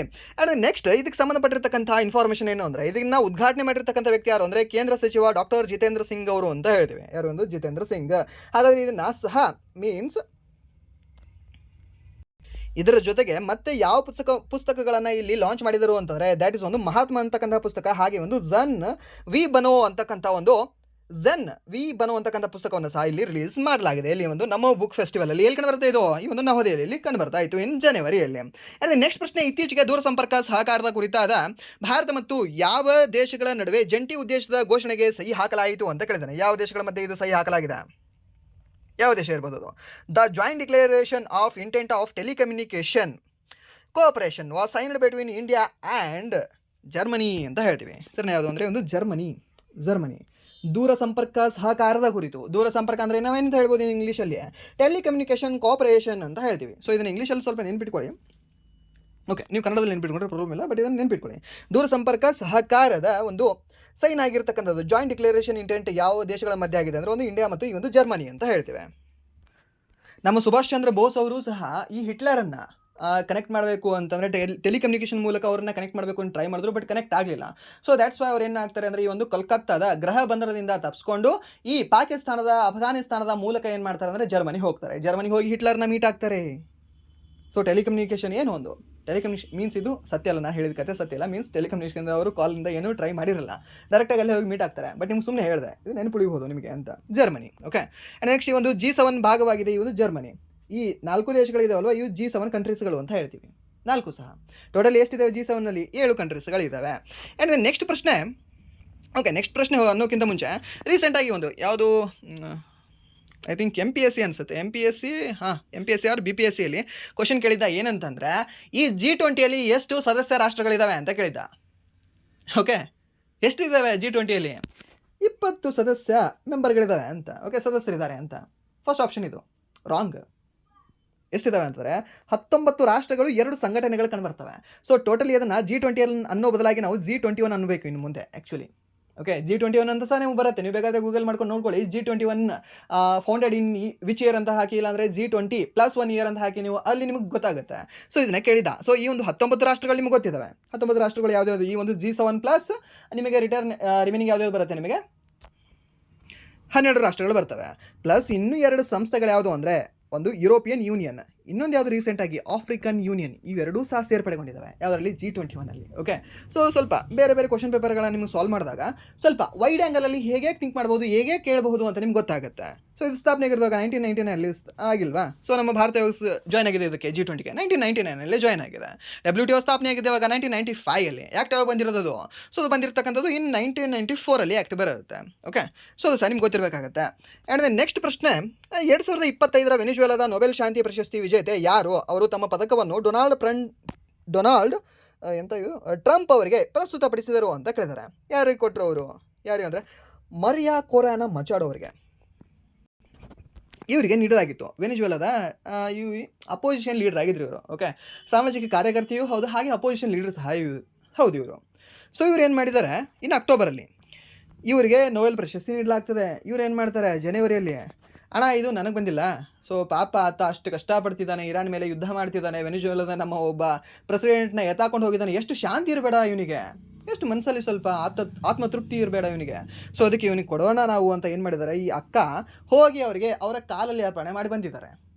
ಸೊ ಇವಾಗ ಕರೆಂಟ್ಲಿ ಈ ಒಂದು ನೊಬೆಲ್ ಶಾಂತಿ ಪಾರಿತೋಷಿಕ ಎಲ್ಲಿದೆ 2025 ಅಂತಂದರೆ ದ್ಯಾಟ್ ಈಸ್ ಈ ಒಂದು ವೈಟ್ ಹೌಸಲ್ಲಿ ಕಾಣಬರುತ್ತೆ. ಓಕೆ, ಇದೆಲ್ಲ ಸಹ ನಿಮ್ಗೆ ಗೊತ್ತಿರಲಿ. ದ ಪವರ್, ದ ಇಡೀ ವರ್ಲ್ಡಲ್ಲಿ ಕರೆಂಟ್ಲಿ ಇರ್ತಕ್ಕಂಥ ದೇಶಗಳಲ್ಲಿ ಒಬ್ಬ ಸುಪ್ರೀಂ ಲೀಡರ್ ಅಂತ ಹೇಳ್ಬೋದು, ಇಲ್ಲ ಅಂತಾರೆ ದ ಅಲ್ಟಿಮೇಟ್ ಪವರ್ ಹೊಂದಿರತಕ್ಕಂಥ ವ್ಯಕ್ತಿ ಯಾರು ಅಂತಂದರೆ ಡೊನಾಲ್ಡ್ ಟ್ರಂಪ್ ಅಂತ ಹೇಳ್ಬೋದು. ಏನೇ ನಾವು ಟಿಪ್ಪಣಿಗಳನ್ನು ಮಾಡಿದ್ರೂ ಸಹ ಎಲ್ಲ ದೇಶಗಳು ಹೆದರ್ತವೆ ಅಮೇರಿಕಕ್ಕೆ, ಡೊನಾಲ್ಡ್ ಟ್ರಂಪ್ಗೆ. ನಿಮಗೆ ಗೊತ್ತಿರಬಹುದು, ಭಾರತ ಸಹ ಮಂಡಿಯೂರಿ ನಿಂತಿತ್ತು. ಭಾರತ ಅನ್ನೋದಕ್ಕಿಂತ ಭಾರತದ ಕೆಲವು ನಾಯಕರ ಮಂಡಿಯೂರಿ ನಿಂತಿದ್ರು ಅಂತ ಹೇಳ್ಬೋದು. ಭಾರತ ತಲೆ ತಗ್ಸೋದು ಸಹ ಇಲ್ಲ, ಅದು ಸಹ ನಿಮ್ಗೆ ಗೊತ್ತಿರಲಿ. ಆ್ಯಂಡ್ ನೆಕ್ಸ್ಟ್ ಪ್ರಶ್ನೆ, ಇಲ್ಲಿ ಇನ್ನೊಂದು ಈ 2025 ನೊಬೆಲ್ ಪ್ರಶಸ್ತಿಗಳಿದಾವಲ್ವಾ, ಇದರಲ್ಲಿ ಒಂದು ಇಂಪಾರ್ಟೆಂಟ್ ಇದೆ. ಏನು ಇಂಪಾರ್ಟೆಂಟ್ ಅಂತಂದರೆ, ಟೋಟಲಿ 6 ವಿಭಾಗಗಳಲ್ಲಿ ಪ್ರಶಸ್ತಿ ಕೊಡ್ತಾರಲ್ವ, 6 ವಿಭಾಗಗಳಲ್ಲಿ 2 ವಿಭಾಗಗಳಲ್ಲಿ ಮಾತ್ರ, 2 ಯಾವುದು ವಿಭಾಗ, ಒಂದು ಶಾಂತಿ ವಿಭಾಗ, ಒಂದು ಶಾಂತಿ ಮೀನ್ಸ್ ಪೀಸ್ ಅಂತ ಹೇಳ್ತೀವಿ, ಇನ್ನೊಂದು ಯಾವುದು ಅಂದರೆ ಒಂದು ಲಿಟ್ರೇಚರ್ ವಿಭಾಗ. ಇದು 2ರಲ್ಲಿ ಮಾತ್ರ ಇಂಡಿವಿಜುವಲ್ ಒಬ್ಬೊಬ್ಬರಿಗೆ ಮಾತ್ರ ಕೊಟ್ಟಿದ್ದಾರೆ. ರಿಮೈನಿಂಗ್ 4 ವಿಭಾಗಗಳಲ್ಲಿ 3 ಜನಕ್ಕೆ ನೀಡಲಾಗಿದೆ. 3 ಜನಕ್ಕೆ ನೀಡಲಾಗಿದೆ. ಸೊ ಇದೊಂದು ಈ ಸರಿಯ ವಿಶೇಷ. ಇದು ಪ್ರತಿ ಸರಿ 3 ಜನಕ್ಕೆ ನೀಡ್ತಿದ್ರು, ಇಬ್ಬರಿಗೆ ನೀಡ್ತಿದ್ರು, ಒಬ್ಬರಿಗೆ ಸಹ ನೀಡ್ತಿದ್ರು. ಬಟ್ ಈ ವರ್ಷ ಈ 4 ವಿಭಾಗಗಳಲ್ಲಿ 3 ಜನಕ್ಕೆ ನೀಡಲಾಗಿದೆ. ಸೊ ಅದು ಸಹ ನಿಮ್ಗೆ ಗೊತ್ತಿರಬೇಕಾಗತ್ತೆ. ಓಕೆ, ಆ್ಯಂಡ್ ನೆಕ್ಸ್ಟ್ ಪ್ರಶ್ನೆ, ಪರಿಸರ ಸಾಧನೆಗಾಗಿ 2026 ಟೈಲರ್ ಪ್ರಶಸ್ತಿಯನ್ನು ಯಾರು ಗೆದ್ದರು ಅಂತ. ಟೈಲರ್ ಪ್ರಶಸ್ತಿಯನ್ನು ಯಾರು ಗೆದ್ದಿದ್ದಾರೆ? ಟೈಲರ್ ನಮ್ಮ ಇವರು ಟೋಬಿ. ಯಾರು ಅಂದರೆ ಈ ಒಂದು ಟೋಬಿ ಕೀರ್ಸ್ ಅವರು ಅಂತ ಹೇಳ್ತೀವಿ. ಯಾರು ಅಂದರೆ ಒಂದು ಟೋಬಿ ಕೀರ್ಸ್ ಅವರು. ಟೋಬಿ ಅಂತ ಒಂದು ಕನ್ನಡದಲ್ಲಿ ಮೂವಿ ಸಹ ಇದೆ ಅಲ್ವಾ, ಸೊ ಅದನ್ನು ನೆನ್ಪಿಟ್ಕೊಳ್ಳಿ, ಸ್ವಲ್ಪ ಲಿಂಕ್ ಆಗುತ್ತೆ. ಟೋಬಿ ಅವರು ಯಾವ ಒಂದು ಪ್ರಶಸ್ತಿಯನ್ನು ಗೆದ್ದಿದ್ದಾರೆ ಅಂದರೆ ಒಂದು ಪರಿಸರ ಸಾಧನೆಗಾಗಿ ಟೈಲರ್ ಪ್ರಶಸ್ತಿಯನ್ನು ಗೆದ್ದಿದ್ದಾರೆ. ಓಕೆ, ಆ ಟೋಬಿ ಮೂವಿಯಲ್ಲಿ ಆ ಟೋಬಿಯ ಡಾಟರ್ ಆರ್ ಸಿಸ್ಟರ್ ಅವ್ರು ಏನು ಮಾಡ್ತಾರೆ ಅಂತಂದರೆ ಟೈಲರಿಂಗ್ ಮಾಡ್ತಿರ್ತಾರೆ. ಸೊ ಹಾಗೆ ಸಹ ನೀವು ನೆನ್ಪಿಟ್ಕೊಳ್ಬಹುದು. ಆ್ಯಂಡ್ ದೆನ್ ನೆಕ್ಸ್ಟ್ ಇದಕ್ಕೆ ಸಂಬಂಧಪಟ್ಟಿರ್ತಕ್ಕಂಥ ಸ್ವಲ್ಪ ಇನ್ಫಾರ್ಮೇಷನ್ ಇದೆ. ಏನಿದೆ ಅಂದರೆ, ಇವರು ಅಮೇರಿಕನ್ ಪರಿಸರ ವಿಜ್ಞಾನಿ ಮತ್ತು ಜೀವಶಾಸ್ತ್ರಜ್ಞ ಆಗಿದ್ದಾರೆ, ಟೋಬಿ ಕೀರ್ಸ್ ಅವರು. ಹಾಗೆ ಇವರು 2026 ಟೈಲರ್ ಪ್ರಶಸ್ತಿ ಪರಿಸರ ಸಾಧನೆಗಾಗಿ ಇವರನ್ನು ಗೆದ್ದಿದ್ದಾರೆ. ಸೊ ಇದನ್ನು ಏನಂತ ಹೇಳ್ತೀವಿ ನಾವು ಅಂದರೆ ಪರಿಸರದ ನೊಬೆಲ್ ಪ್ರಶಸ್ತಿ ಅಂತ ಹೇಳ್ತೀವಿ. ಯಾವುದನ್ನ ಈ ಒಂದು ಟೈಲರ್ ಪ್ರಶಸ್ತಿಯನ್ನು ಪರಿಸರದ ನೊಬೆಲ್ ಅಂತ ಹೇಳ್ತೀವಿ. ಆ್ಯಂಡ್ ನೆಕ್ಸ್ಟ್ ಪ್ರಶ್ನೆ, ಭಾರತ ವಿದ್ಯುತ್ ಶಿಖರ ಸಮಿಟ್ 2026 ಅನ್ನು ಯಾವ ನಗರ ಆಯೋಜಿಸಲಿದೆ ಅಂತ ಕೇಳಿದ್ದಾನೆ. ಯಾವ ನಗರ ಇದನ್ನು ಆಯೋಜಿಸಲಿದೆ? ಭಾರತ್ ಎಲೆಕ್ಟ್ರಿಸಿಟಿ ಸಮಿಟ್ ಎಲ್ಲಿ ಇದನ್ನು ಆಯೋಜನೆ ಮಾಡಲಾಗಿದೆ ಅಂದರೆ ದ್ಯಾಟ್ ಇಸ್ ಒಂದು ನವದೆಹಲಿ ಅಂತ ಹೇಳ್ತೇವೆ. ಆ್ಯಂಡ್ ನೆಕ್ಸ್ಟ್ ಪ್ರಶ್ನೆ, ಪುಣೆ ಗ್ರ್ಯಾಂಡ್ ಟೂರ್ 2026 ಸದ್ಭಾವನಾ ರಾಯಭಾರಿಯಾಗಿ ಯಾರನ್ನು ನೇಮಿಸಲಾಗಿದೆ ಅಂತ ಕೇಳಿದ್ದಾನೆ. The goodwill ambassador for Pune grand tour 2026 ಯಾರು ಅಂದರೆ ದ್ಯಾಟ್ ಈಸ್ ನಮ್ಮ ಮಹೇಂದ್ರ ಸಿಂಗ್ ಧೋನಿ ಅವ್ರನ್ನ ನೇಮಕ ಮಾಡಲಾಗಿದೆ. ಯಾರಂತಂದರೆ ಮಹೇಂದ್ರ ಸಿಂಗ್ ಧೋನಿ ಅಂತ ಹೇಳ್ತೀವಿ. ಸೊ ಸದ್ಭಾವನಾ, ಸೊ ಅಷ್ಟು ಒಳ್ಳೆ ಇರ್ತಕ್ಕಂಥ ಮನುಷ್ಯ, ಸೊ ಅದಕ್ಕೆ ಮಹೇಂದ್ರ ಸಿಂಗ್ ಧೋನಿ ಅಂತ ನೆನಪುಳಿತದೆ. ಆ್ಯಂಡ್ ನೆಕ್ಸ್ಟ್ ಪ್ರಶ್ನೆ, ಒಂದು ಗ್ಲೋಬಲ್ ರಿಸ್ಕ್ ರಿಪೋರ್ಟ್ 2026 ಯಾವ ಸಂಸ್ಥೆಯು ಪ್ರಕಟಿಸಿದೆ ಅಂತ. ಈ ಒಂದು ಗ್ಲೋಬಲ್ ರಿಸ್ಕ್ ರಿಪೋರ್ಟನ್ನು ಯಾವ ಸಂಸ್ಥೆ ಪ್ರಕಟಿಸಿದೆ? ಯಾವ ಸಂಸ್ಥೆ ಅಂದರೆ ದ್ಯಾಟ್ ಈಸ್ ಈ ಒಂದು ವರ್ಲ್ಡ್ ಎಕನಾಮಿಕ್ ಫೋರಮ್ ಅಂತ ಹೇಳ್ತೀವಿ, ವಿಶ್ವ ಆರ್ಥಿಕ ವೇದಿಕೆ ಅಂತ ಹೇಳ್ತೀವಿ. ಯಾವುದೇ ಒಂದು ಗ್ಲೋಬಲ್ ರಿಸ್ಕ್ ರಿಪೋರ್ಟ್ ಅನ್ನ ಪ್ರಕಟಣೆ ಮಾಡಿರ್ತಕ್ಕಂಥ ಸಂಸ್ಥೆ. ಸೊ ಇಲ್ಲಿ ನೀವು ಏನು ನೋಡ್ಕೊಳ್ಳೋದು ಬೇಡ, ಜಸ್ಟ್ ಈ WF ಏನಿದೆ ಅಲ್ವಾ, ವರ್ಲ್ಡ್ ಎಕನಾಮಿಕ್ ಫೋರಮ್, ಇವರು ಯಾವ್ಯಾವ ರಿಪೋರ್ಟ್ಗಳನ್ನು ಬಿಡುಗಡೆ ಮಾಡ್ತಾರೆ ಅಂತ ಒಂದ್ಸರಿ ನೋಡ್ಕೊಳ್ಳಿ. ಬಿಕಾಸ್ ಯಾಕೆಂದರೆ ನಾನು ಇಲ್ಲಿವರೆಗೆ ಅನಲೈಸಿಸ್ ಮಾಡಿರ್ತಕ್ಕಂಥ ಕ್ವಶನ್ ಪೇಪರ್ಗಳು ಆ್ಯಂಡ್ ದೆನ್ ಸಾಲ್ವ್ ಮಾಡಿರ್ತಕ್ಕಂಥ ಕ್ವಶನ್ ಪೇಪರ್ಗಳಲ್ಲಿ ಅತಿ ಹೆಚ್ಚು ಕೇಳಿದ್ದಾನೆ ಅಂತಂದರೆ ಈ WF ಮೇಲೇ ಕೇಳಿದ್ದಾನೆ. ಓಕೆ, IBRD ಮೇಲೆ ಕೇಳಿಲ್ಲ, IMF ಮೇಲೆ ಜಾಸ್ತಿ ಕೇಳಿಲ್ಲ, ಯಾವುದ್ರ ಮೇಲೆ ಸಹ ಕೇಳಿಲ್ಲ. ಜಸ್ಟ್ ಓನ್ಲಿ ಒಂದ್ರ ಮೇಲೆ ಫೋಕಸ್ ಮಾಡಿದ್ದಾನೆ, ಈ WEF. ಓಕೆ, ಸೊ ಇದ್ರ ಬಗ್ಗೆ ಸ್ವಲ್ಪ ನೀವು ಗೂಗಲ್ ಮಾಡ್ಕೊಂಡು ನೋಡ್ಕೊಳ್ಳಿ, ನಿಮಗೆ ಸಿಗುತ್ತೆ, ಇಲ್ಲಾಂದರೆ ನಿಮ್ಮ ಒಂದು ಬುಕ್ಕಲ್ಲಿ ಸಹ ಇರಬಹುದು. ಆ್ಯಂಡ್ ನೆಕ್ಸ್ಟ್ ಪ್ರಶ್ನೆ, ಈ ರಾಷ್ಟ್ರೀಯ ತನಿಖಾ ಸಂಸ್ಥೆಯ ಮಹಾನಿರ್ದೇಶಕರಾಗಿ ಯಾರನ್ನು ನೇಮಿಸಲಾಗಿದೆ ಅಂತ ಕೇಳಿದಾನೆ. ಯಾವುದೇ ಒಂದು NIA ಸ್ಥಾಪನೆ ಆಗಿರುವಾಗ 2009ರಲ್ಲಿ. ಹಾಗಾದರೆ ಇವರು ಯಾರ ಅಡಿಯಲ್ಲಿ ಬರ್ತಾರೆ ಅಂದರೆ ಮಿನಿಸ್ಟ್ರಿ ಆಫ್ ಹೋಮ್ ಅಫೇರ್ಸ್ನ ಅಡಿಯಲ್ಲಿ ಬರ್ತಾರೆ. ಹಾಗಾದರೆ ಇವರ ನೂತನ ಮುಖ್ಯಸ್ಥ ಯಾರು ಅಂದರೆ ದಟ್ ಈಸ್ ರಾಕೇಶ್ ಅಗರ್ವಾಲ್ ಅವರು ಅಂತ ಹೇಳ್ತೀವಿ. ಯಾರು ಅಂದರೆ ರಾಕೇಶ್ ಅಗರ್ವಾಲ್ ಅವರು, ರಾಕೇಶ್ ಕುಮಾರ್ ಅಲ್ಲ. ಓಕೆ, ರಾಕೇಶ್ ಅಂತ ನೆನಪಿಟ್ಕೊಂಡಿರ್ತೀರಾ, ಬಟ್ ಇಲ್ಲಿ ರಾಕೇಶ್ ಅಗರ್ವಾಲ್ ಅವರು, ಫುಲ್ ನೇಮ್ ನೆನಪಿಟ್ಕೊಳ್ಳಿ, ರಾಕೇಶ್ ಅಗರ್ವಾಲ್ ಅವರು. ಆ್ಯಂಡ್ ನೆಕ್ಸ್ಟ್ ಪ್ರಶ್ನೆ, ಈ ಪರಿಪೂರ್ಣ ಮೆಡಿಕ್ಲೈಮ್ ಆಯುಷ್ ಭೀಮಾ ಯೋಜನೆಯನ್ನು ಯಾವ ಸಚಿವಾಲಯವು ಪ್ರಾರಂಭಿಸಿತು ಅಂತ ಕೇಳ್ತಾನೆ. ಯಾವುದೇ ಒಂದು ಪರಿಪೂರ್ಣ ಮೆಡಿಕ್ಲೈಮ್ ಆಯುಷ್ ಭೀಮಾ ಯೋಜನೆಯನ್ನು ಯಾವ ಸಚಿವಾಲಯವು ಪ್ರಾರಂಭಿಸಿದೆ? ಯಾವ ಸಚಿವಾಲಯ ಅಂದರೆ ದ್ಯಾಟ್ ಈಸ್ ಈ ಹಣಕಾಸು ಸಚಿವಾಲಯ ಅಂತ ಹೇಳ್ತೀವಿ. ಯಾವುದು ಅಂದರೆ ಈ ಒಂದು ಹಣಕಾಸು ಸಚಿವಾಲಯವು ಇದನ್ನು ಆರಂಭ ಮಾಡಿದೆ. ಓಕೆ, ಸೊ ಇದು ಸಹ ನಿಮ್ಗೆ ಗೊತ್ತಿರಲಿ, ಇದು ಸಹ ಲಾಂಚ್ ಮಾಡಿರ್ತಕ್ಕಂಥದ್ದು ಈ ಸೆಂಟ್ರಲ್ ಗೌರ್ಮೆಂಟ್ ಅಂತ ಹೇಳ್ತೇವೆ. ಆ್ಯಂಡ್ ನೆಕ್ಸ್ಟ್ ಪ್ರಶ್ನೆ, ಯಾವ ಬ್ಯಾಂಕ್ ಭಾರತದ ಮೊದಲ ಸೌರಶಕ್ತಿ ಚಾಲಿತ ATM ವ್ಯಾನನ್ನು ಪ್ರಾರಂಭಿಸಿತು ಅಂತ? ಯಾವ ಬ್ಯಾಂಕ್ ಅದು ಮೊದಲ ಸೌರಶಕ್ತಿ ಚಾಲಿತ ATM ವ್ಯಾನನ್ನು ಆರಂಭ ಮಾಡಿದೆ? ಯಾವುದದು ಬ್ಯಾಂಕ್ ಅಂದರೆ ಅದು ಈ ತ್ರಿಪುರಾ ಗ್ರಾಮೀಣ ಬ್ಯಾಂಕ್ ಅಂತ ಹೇಳ್ತೀವಿ. ತ್ರಿಪುರಾ ಗ್ರಾಮೀಣ ಬ್ಯಾಂಕ್ ಏನಿದೆ ಅಲ್ವಾ, ತ್ರಿಪುರಾ. ಓಕೆ, ತ್ರಿಪುರಾ ಅಂತಂದರೆ ಸ್ವಲ್ಪ ತ್ರಿಪುರಾ ಸುಂದರಿ, ಸ್ವಲ್ಪ ಅಡ್ಡಾಡಿ ಬರಬೇಕಲ್ವಾ, ಚೆನ್ನಾಗಿದೆ ನಾನು ತೋರಿಸ್ಕೊಳ್ಳೋಕ್ಕೆ ಅಂತ. ಸೊ ಅದಕ್ಕೆ ಈ ಒಂದು ವ್ಯಾನಲ್ಲಿ ATMನ ಹಾಕೊಂಡವರು ಸುತ್ತಾಡ್ತಾ ಇದ್ದಾರೆ. ಯಾರು? ತ್ರಿಪುರಾ ಗ್ರಾಮೀಣ ಬ್ಯಾಂಕ್ ಅವರು. ಓಕೆ, ಇದು ಸಹ ನಿಮಗೆ ಗೊತ್ತಿರಲಿ. ಹಾಗಾದರೆ ನಮ್ಮ ಕರ್ನಾಟಕದ ಏಕೈಕ ರೀಜನಲ್ ರೂರಲ್ ಬ್ಯಾಂಕ್ ಯಾವುದು ಇವಾಗ? ಕರ್ನಾಟಕ ಗ್ರಾಮೀಣ ಬ್ಯಾಂಕ್. ಕರ್ನಾಟಕ ಗ್ರಾಮೀಣ ಬ್ಯಾಂಕ್ ಅಂತ ಹೇಳ್ತೀವಿ. ಸರ್, ಕರ್ನಾಟಕ ವಿಕಾಸ್ ಗ್ರಾಮೀಣ ಬ್ಯಾಂಕ್ ಅಲ್ವಾ? ಅಲ್ಲ. ಸೊ ಅದು ಇದರಲ್ಲೇ ಮರ್ಜ್ ಆಗಿದೆ, ಕರ್ನಾಟಕ ಗ್ರಾಮೀಣ ಬ್ಯಾಂಕ್. ಹಾಗಾದರೆ ಇದರ ಕೇಂದ್ರ ಕಚೇರಿ ಎಲ್ಲಿ ಕಂಡು ಬರುತ್ತೆ? ಧಾರವಾಡ ಅಥವಾ ಬಳ್ಳಾರಿ? ಅಲ್ಲ, ಎಲ್ಲಿ ಕಂಡು ಬರುತ್ತೆ ಅಂದರೆ ಬಳ್ಳಾರಿ, ಎಲ್ಲಿ ಕಂಡು ಬರುತ್ತೆ. ಸೊ ಇದು ಸಹ ನಿಮ್ಗೆ ಗೊತ್ತಿರಲಿ. ಹಾಗಾದರೆ ಇದಕ್ಕೆ ಸ್ಪಾನ್ಸರ್ ಮಾಡ್ತಕ್ಕಂಥ ಬ್ಯಾಂಕ್ ಯಾವುದು? ಯಾವುದು ಅಂದರೆ ನಮ್ಮ ಕರ್ನಾಟಕದ ಬ್ಯಾಂಕ್ ಇದೆಯಲ್ಲ, ಯಾವುದು? ಕೆನರಾ ಬ್ಯಾಂಕ್. ಓಕೆ, ಅದಂತ ಹೇಳ್ತೀವಿ. ಒಂದು ಕೆನರಾ ಬ್ಯಾಂಕ್ ಇದಕ್ಕೆ ಸ್ಪಾನ್ಸರ್ ಬ್ಯಾಂಕ್ ಆಗಿ ಕಾರ್ಯವನ್ನು ನಿರ್ವಹಿಸ್ತಾ ಇದೆ. ಆ್ಯಂಡ್ ನೆಕ್ಸ್ಟ್, ಭಾರತದ ಮೊದಲ ಈ ಗ್ರಾಮೀಣ ಬ್ಯಾಂಕ್ ಯಾವುದು ಅಂದರೆ ಈ ಒಂದು ಪ್ರಥಮ್ ಗ್ರಾಮೀಣ ಬ್ಯಾಂಕ್ ಅಂತ ಹೇಳ್ತೀವಿ. ಯಾವುದು? ಈ ಒಂದು ಪ್ರಥಮ್ ಗ್ರಾಮೀಣ ಬ್ಯಾಂಕ್ ಎಲ್ಲಿ ಕಂಡು ಬರುತ್ತೆ? ಇದು UPಯಲ್ಲಿ ಕಂಡು ಬರುತ್ತೆ. ಅದು ಸಹ ನಿಮ್ಗೆ ಗೊತ್ತಿರಲಿ. ಆ್ಯಂಡ್ ನೆಕ್ಸ್ಟ್ ಪ್ರಶ್ನೆ, 28ನೇ Commonwealth speakers and presiding officer ಸಮ್ಮೇಳನವನ್ನು ಯಾವ ನಗರವು ಆಯೋಜಿಸಿತು ಅಂತ ಕೇಳಿದಾನೆ. ಯಾವ ನಗರ ಇದನ್ನು ಆಯೋಜನೆ ಮಾಡಿದೆ ಅಂದರೆ ನವದೆಹಲಿ ಇದನ್ನು ಆಯೋಜನೆ ಮಾಡಿದೆ. ಯಾವುದೇ ಒಂದು ನವದೆಹಲಿ ಅಂತ ಹೇಳ್ತೀವಿ. ಹಾಗಾದರೆ ಇದರ ಚೇರ್ಮನ್ ಯಾರಾಗಿದ್ರು? ಈ ಒಂದು ಓಂ ಬಿರ್ಲಾ ಅವರು ಇದರ ಚೇರ್ಮನ್ ಆಗಿದ್ರು. ಹಾಗಾದರೆ ಇದರ ಒಂದು ಥೀಮ್ ಏನಂತ ಕೇಳ್ತಾನೆ, AI ಸಾಮಾಜಿಕ ಮಾಧ್ಯಮ ಸುರಕ್ಷತೆ ಮತ್ತು ಸಾರ್ವಜನಿಕ ನಿಶ್ಚಿತಾರ್ಥದ ಮೇಲೆ ಕೇಂದ್ರೀಕೃತವಾಗಿತ್ತು ಅಂತ ಕೇಳ್ತಾನೆ. ನಿಶ್ಚಿತಾರ್ಥ ಅಂದರೆ ಏನು? ಎಂಗೇಜ್ಮೆಂಟ್. ಸೊ ಇನ್ ಇಂಗ್ಲೀಷಲ್ಲಿ ಹೇಳ್ಬೋದಾ ಇದನ್ನು? ಏನಂತಂದರೆ AI social media security and public engagement ಅಂತಕ್ಕಂಥದ್ದು ಈ ಒಂದು ಥೀಮ್ ಆಗಿತ್ತು ಇದರದು ಅಂತ ಹೇಳ್ತೀವಿ. ಯಾವುದು? Conference of speakers and presiding officers of Commonwealth ಅಂತಕ್ಕಂಥ ಒಂದು ಸಮ್ಮೇಳನದ್ದು. ಆ್ಯಂಡ್ ನೆಕ್ಸ್ಟ್ ಪ್ರಶ್ನೆ, ಇದು ಸ್ಥಾಪನೆ ಆಗಿರೋವಾಗ 1969ರಲ್ಲಿ ಸ್ಥಾಪನೆ ಆಗಿದೆ, 1969ನಲ್ಲಿ. ಆ್ಯಂಡ್ ನೆಕ್ಸ್ಟ್ ಪ್ರಶ್ನೆ, ಅಂತಾರಾಷ್ಟ್ರೀಯ ಕ್ರಿಕೆಟ್ ಇತಿಹಾಸದಲ್ಲಿ ಎಲ್ಲ ಸ್ವರೂಪಗಳಲ್ಲಿ 2ನೇ ಅತಿ ಹೆಚ್ಚು ರನ್ ಗಳಿಸಿರ್ತಕ್ಕಂಥ ಆಟಗಾರ ಯಾರು ಅಂತ? ಯಾರು ಅಂದರೆ ಇದು ಕ್ವಶನ್ ನಿಮ್ಗೆ ಆನ್ಸರ್ ಬೇಡ ಅನ್ಸ್ಕೊಳ್ತೀನಿ, ಬಿಟ್ಬಿಡಿ ಇದನ್ನು, ನಿಮ್ಗೆ ಗೊತ್ತಿರುತ್ತೆ. ಆ್ಯಂಡ್ ನೆಕ್ಸ್ಟ್, ಈ ಒಂದು ಜಂಟಿ ಮಿಲಿಟರಿ ಸಿವಿಲ್ ಫ್ಯೂಷನ್ ಅಭ್ಯಾಸ ಸಂಧ್ಯಾ ಶಕ್ತಿ ಎಲ್ಲಿ ನಡೆಯಿತು ಅಂತ ಕೇಳಿದ್ದಾನೆ. ಓಕೆ, ಎಲ್ಲಿ ನಡೆದಿತ್ತು ಈ ಒಂದು ಸಂಧ್ಯಾ ಶಕ್ತಿ ಅಂದರೆ ದ್ಯಾಟ್ ಈಸ್ ಇನ್ ಈ ಒಂದು ಖಡ್ಕಿ ಮಿಲಿಟರಿ ಸ್ಟೇಷನಲ್ಲಿ ನಡೆದಿದೆ. ಎಲ್ಲಿ ಅಂದರೆ ಒಂದು ಖಡ್ಕಿ ಮಿಲಿಟರಿ ಸ್ಟೇಷನಲ್ಲಿ ಜಂಟಿ ಮಿಲಿಟರಿ ಸಿವಿಲ್ ಫ್ಯೂಷನ್ ಅಭ್ಯಾಸ ಸಂಧ್ಯಾ ಶಕ್ತಿ ನಡೆದಿದೆ. ಈ ಒಂದು ಸಂಧ್ಯಾ ಶಕ್ತಿ ಎಕ್ಸಸೈಸ್ ಎಲ್ಲಿ ನಡೆದಿದೆ ಅಂತ ಕೇಳ್ಬೋದು ನಿಮಗೆ. ಎಲ್ಲಿ ಅಂದರೆ ದ್ಯಾಟ್ ಈಸ್ ಈ ಒಂದು ಖಡ್ಕಿ ಮಿಲಿಟರಿ ಸ್ಟೇಷನ್. ಖಡ್ಕಿ ಮಿಲಿಟರಿ ಸ್ಟೇಷನ್ ಎಲ್ಲಿ ಕಂಡು ಬರುತ್ತೆ ನಿಮಗೆ? ಖಡಕ್ವಾಸ್ಲಾ, ಖಡ್ಕಿ ಎಲ್ಲಿ? ಈ ಒಂದು ಪುಣೆಯಲ್ಲಿ ಕಂಡು ಬರುತ್ತೆ. ಓಕೆ, ಸೊ ಮರಾಠಿ ವರ್ಡ್ ಇದೆ ಖಡ್ಕಿ ಅನ್ನೋದು. ಖಡ್ಕಿ ಆ್ಯಂಡ್ ಖಡಕ ಅಂತ ಏನು ಬರುತ್ತಲ್ವ, ಅದು ಮರಾಠಿ ವರ್ಡ್ಗಳವು. ಸೊ ನೀವು ಈಸಿಯಾಗಿ ಗೆಸ್ ಮಾಡಿ ಹೇಳ್ಬೋದು ಮಹಾರಾಷ್ಟ್ರದಲ್ಲಿ ಅಂತ, ದಟ್ ಈಸ್ ಇನ್ ಪುಣೆ ಅಂತ ಹೇಳ್ಬೋದು. ಆ್ಯಂಡ್ ನೆಕ್ಸ್ಟ್ ಪ್ರಶ್ನೆ, ಪರಂ ಶಕ್ತಿ ಸೂಪರ್ ಕಂಪ್ಯೂಟಿಂಗ್ ಸೌಲಭ್ಯವನ್ನು ಎಲ್ಲಿ ಪ್ರಾರಂಭಿಸಲಾಯಿತು ಅಂತ ಕೇಳಿದಾನೆ. ಪರಂ ಶಕ್ತಿ ಎಲ್ಲಿ ಪ್ರಾರಂಭ ಮಾಡಿರಬಹುದು? ದ್ಯಾಟ್ ಈಸ್ ಇನ್ ಈ ಮದ್ರಾಸ್ ಅಂತ ಹೇಳ್ತೀವಿ. ಯಾವುದೇ ಒಂದು ಮದ್ರಾಸಲ್ಲಿ ಪರಂ ಶಕ್ತಿ ಸೂಪರ್ ಕಂಪ್ಯೂಟಿಂಗ್ ಸೌಲಭ್ಯವನ್ನು ಆರಂಭಿಸಲಾಗಿದೆ. ಓಕೆ, ಪರಂ ರುದ್ರ ಶಕ್ತಿ ಕಂಪ್ಯೂಟಿಂಗ್ ಅಂತ ಕೇಳಿದ್ರೆ ದ್ಯಾಟ್ ಈಸ್ IIT ಪಾಟ್ನಾ. ಯಾವುದು? IIT ಪಾಟ್ನಾ. ಪರಂ ರುದ್ರ ಸೂಪರ್ ಕಂಪ್ಯೂಟರ್ ಅಂತ ಕೇಳಿದ್ರೆ ಅದನ್ನು ಅಭಿವೃದ್ಧಿಪಡಿಸಿರ್ತಕ್ಕಂಥ ಸಂಸ್ಥೆ ಅಂತ ಕೇಳಿದ್ರೆ ಇವಾಗ ಅದು ಎಲ್ಲಿದೆ ಅಂತ ಕೇಳಿದ್ರೆ IIT ಪಟ್ನಾ. ಬಟ್ ಈ ಒಂದು ಪರಂ ಶಕ್ತಿ ಸೂಪರ್ ಕಂಪ್ಯೂಟಿಂಗ್ ಅಂತ ಕೇಳಿದ್ರೆ IIT ಮದ್ರಾಸ್. ಕನ್ಫ್ಯೂಷನ್ ಆಗ್ತದೆ, ಬಟ್ ಕನ್ಫ್ಯೂಷನ್ ಆಗಬೇಡಿ, ಬಟ್ ಇದನ್ನು ನೆನಪಿಟ್ಕೊಳ್ಳಿ. ಆ್ಯಂಡ್ ನೆಕ್ಸ್ಟ್, ಇಲ್ಲಿ ಕೆಳಗಡೆ ಇನ್ಫಾರ್ಮೇಷನ್ ಇರ್ಬೋದು. ಓಕೆ, ಇಲ್ಲಿದೆ ನೋಡಿ, ಪರಂ ರುದ್ರ ಏನಿದೆಯಲ್ಲ ಇದು IIT ಪಾಟ್ನಾ. ಓಕೆ, ಪರಂ ರುದ್ರ IIT ಪಟ್ನಾ. ಹಾಗೆ ಈ ಒಂದು ಪರಂ ಕಾಮರೂಪ್ ಅಂತ ಬರುತ್ತೆ. ಕಾಮರೂಪ ಅಂದರೆ ಏನು? ಅಸ್ಸಾಂನ ಹಳೆ ಹೆಸರು, ಮೀನ್ಸ್ IIT ಗುವಾಹಟಿ. ಇದು ಈಸಿಯಾಗಿ ನೀವು ಗೆಸ್ ಮಾಡಿ ಹೇಳ್ಬೋದು. ನೆಕ್ಸ್ಟ್ ಯಾವುದು ಬರುತ್ತೆ? ಪರಂ ಶಕ್ತಿ ಅಂತ ಬರುತ್ತೆ. ಈ ಪರಂ ಶಕ್ತಿ ಅಂತಕ್ಕಂಥದ್ದು ಎಲ್ಲಿ ಅಂತಂದರೆ ಈ ಒಂದು ಪಶ್ಚಿಮ ಬಂಗಾಳದ IIT ಖರಗ್ಪುರ್ ಅವರು ಇದನ್ನು ಆರಂಭ ಮಾಡಿದ್ದಾರೆ. ಹಾಗೆ ಈ ಒಂದು IIT ಮದ್ರಾಸಲ್ಲಿ ಸಹ ಇದು ಆರಂಭವಾಗಿದೆ. ಯಾವುದು ಪರಂ ಶಕ್ತಿ. ಇವಾಗಲೇ ನೋಡಿದ್ವಲ್ವಾ ಪರಂ ಶಕ್ತಿ ಅಂತಕ್ಕಂಥದ್ದು ಯಾವುದು ಎಲ್ಲಿ ಅಂದರೆ ಒಂದು ಮದ್ರಾಸಲ್ಲಿ ಅಂತ ನೋಡಿದ್ವಿ. ಇನ್ನೊಂದು ಎಲ್ಲಿ ಅಂದರೆ ಇದೇ ಒಂದು IIT ಖರಗ್ಪುರದಲ್ಲೂ ಸಹ ಸ್ಥಾಪನೆ ಮಾಡಲಾಗಿದೆ.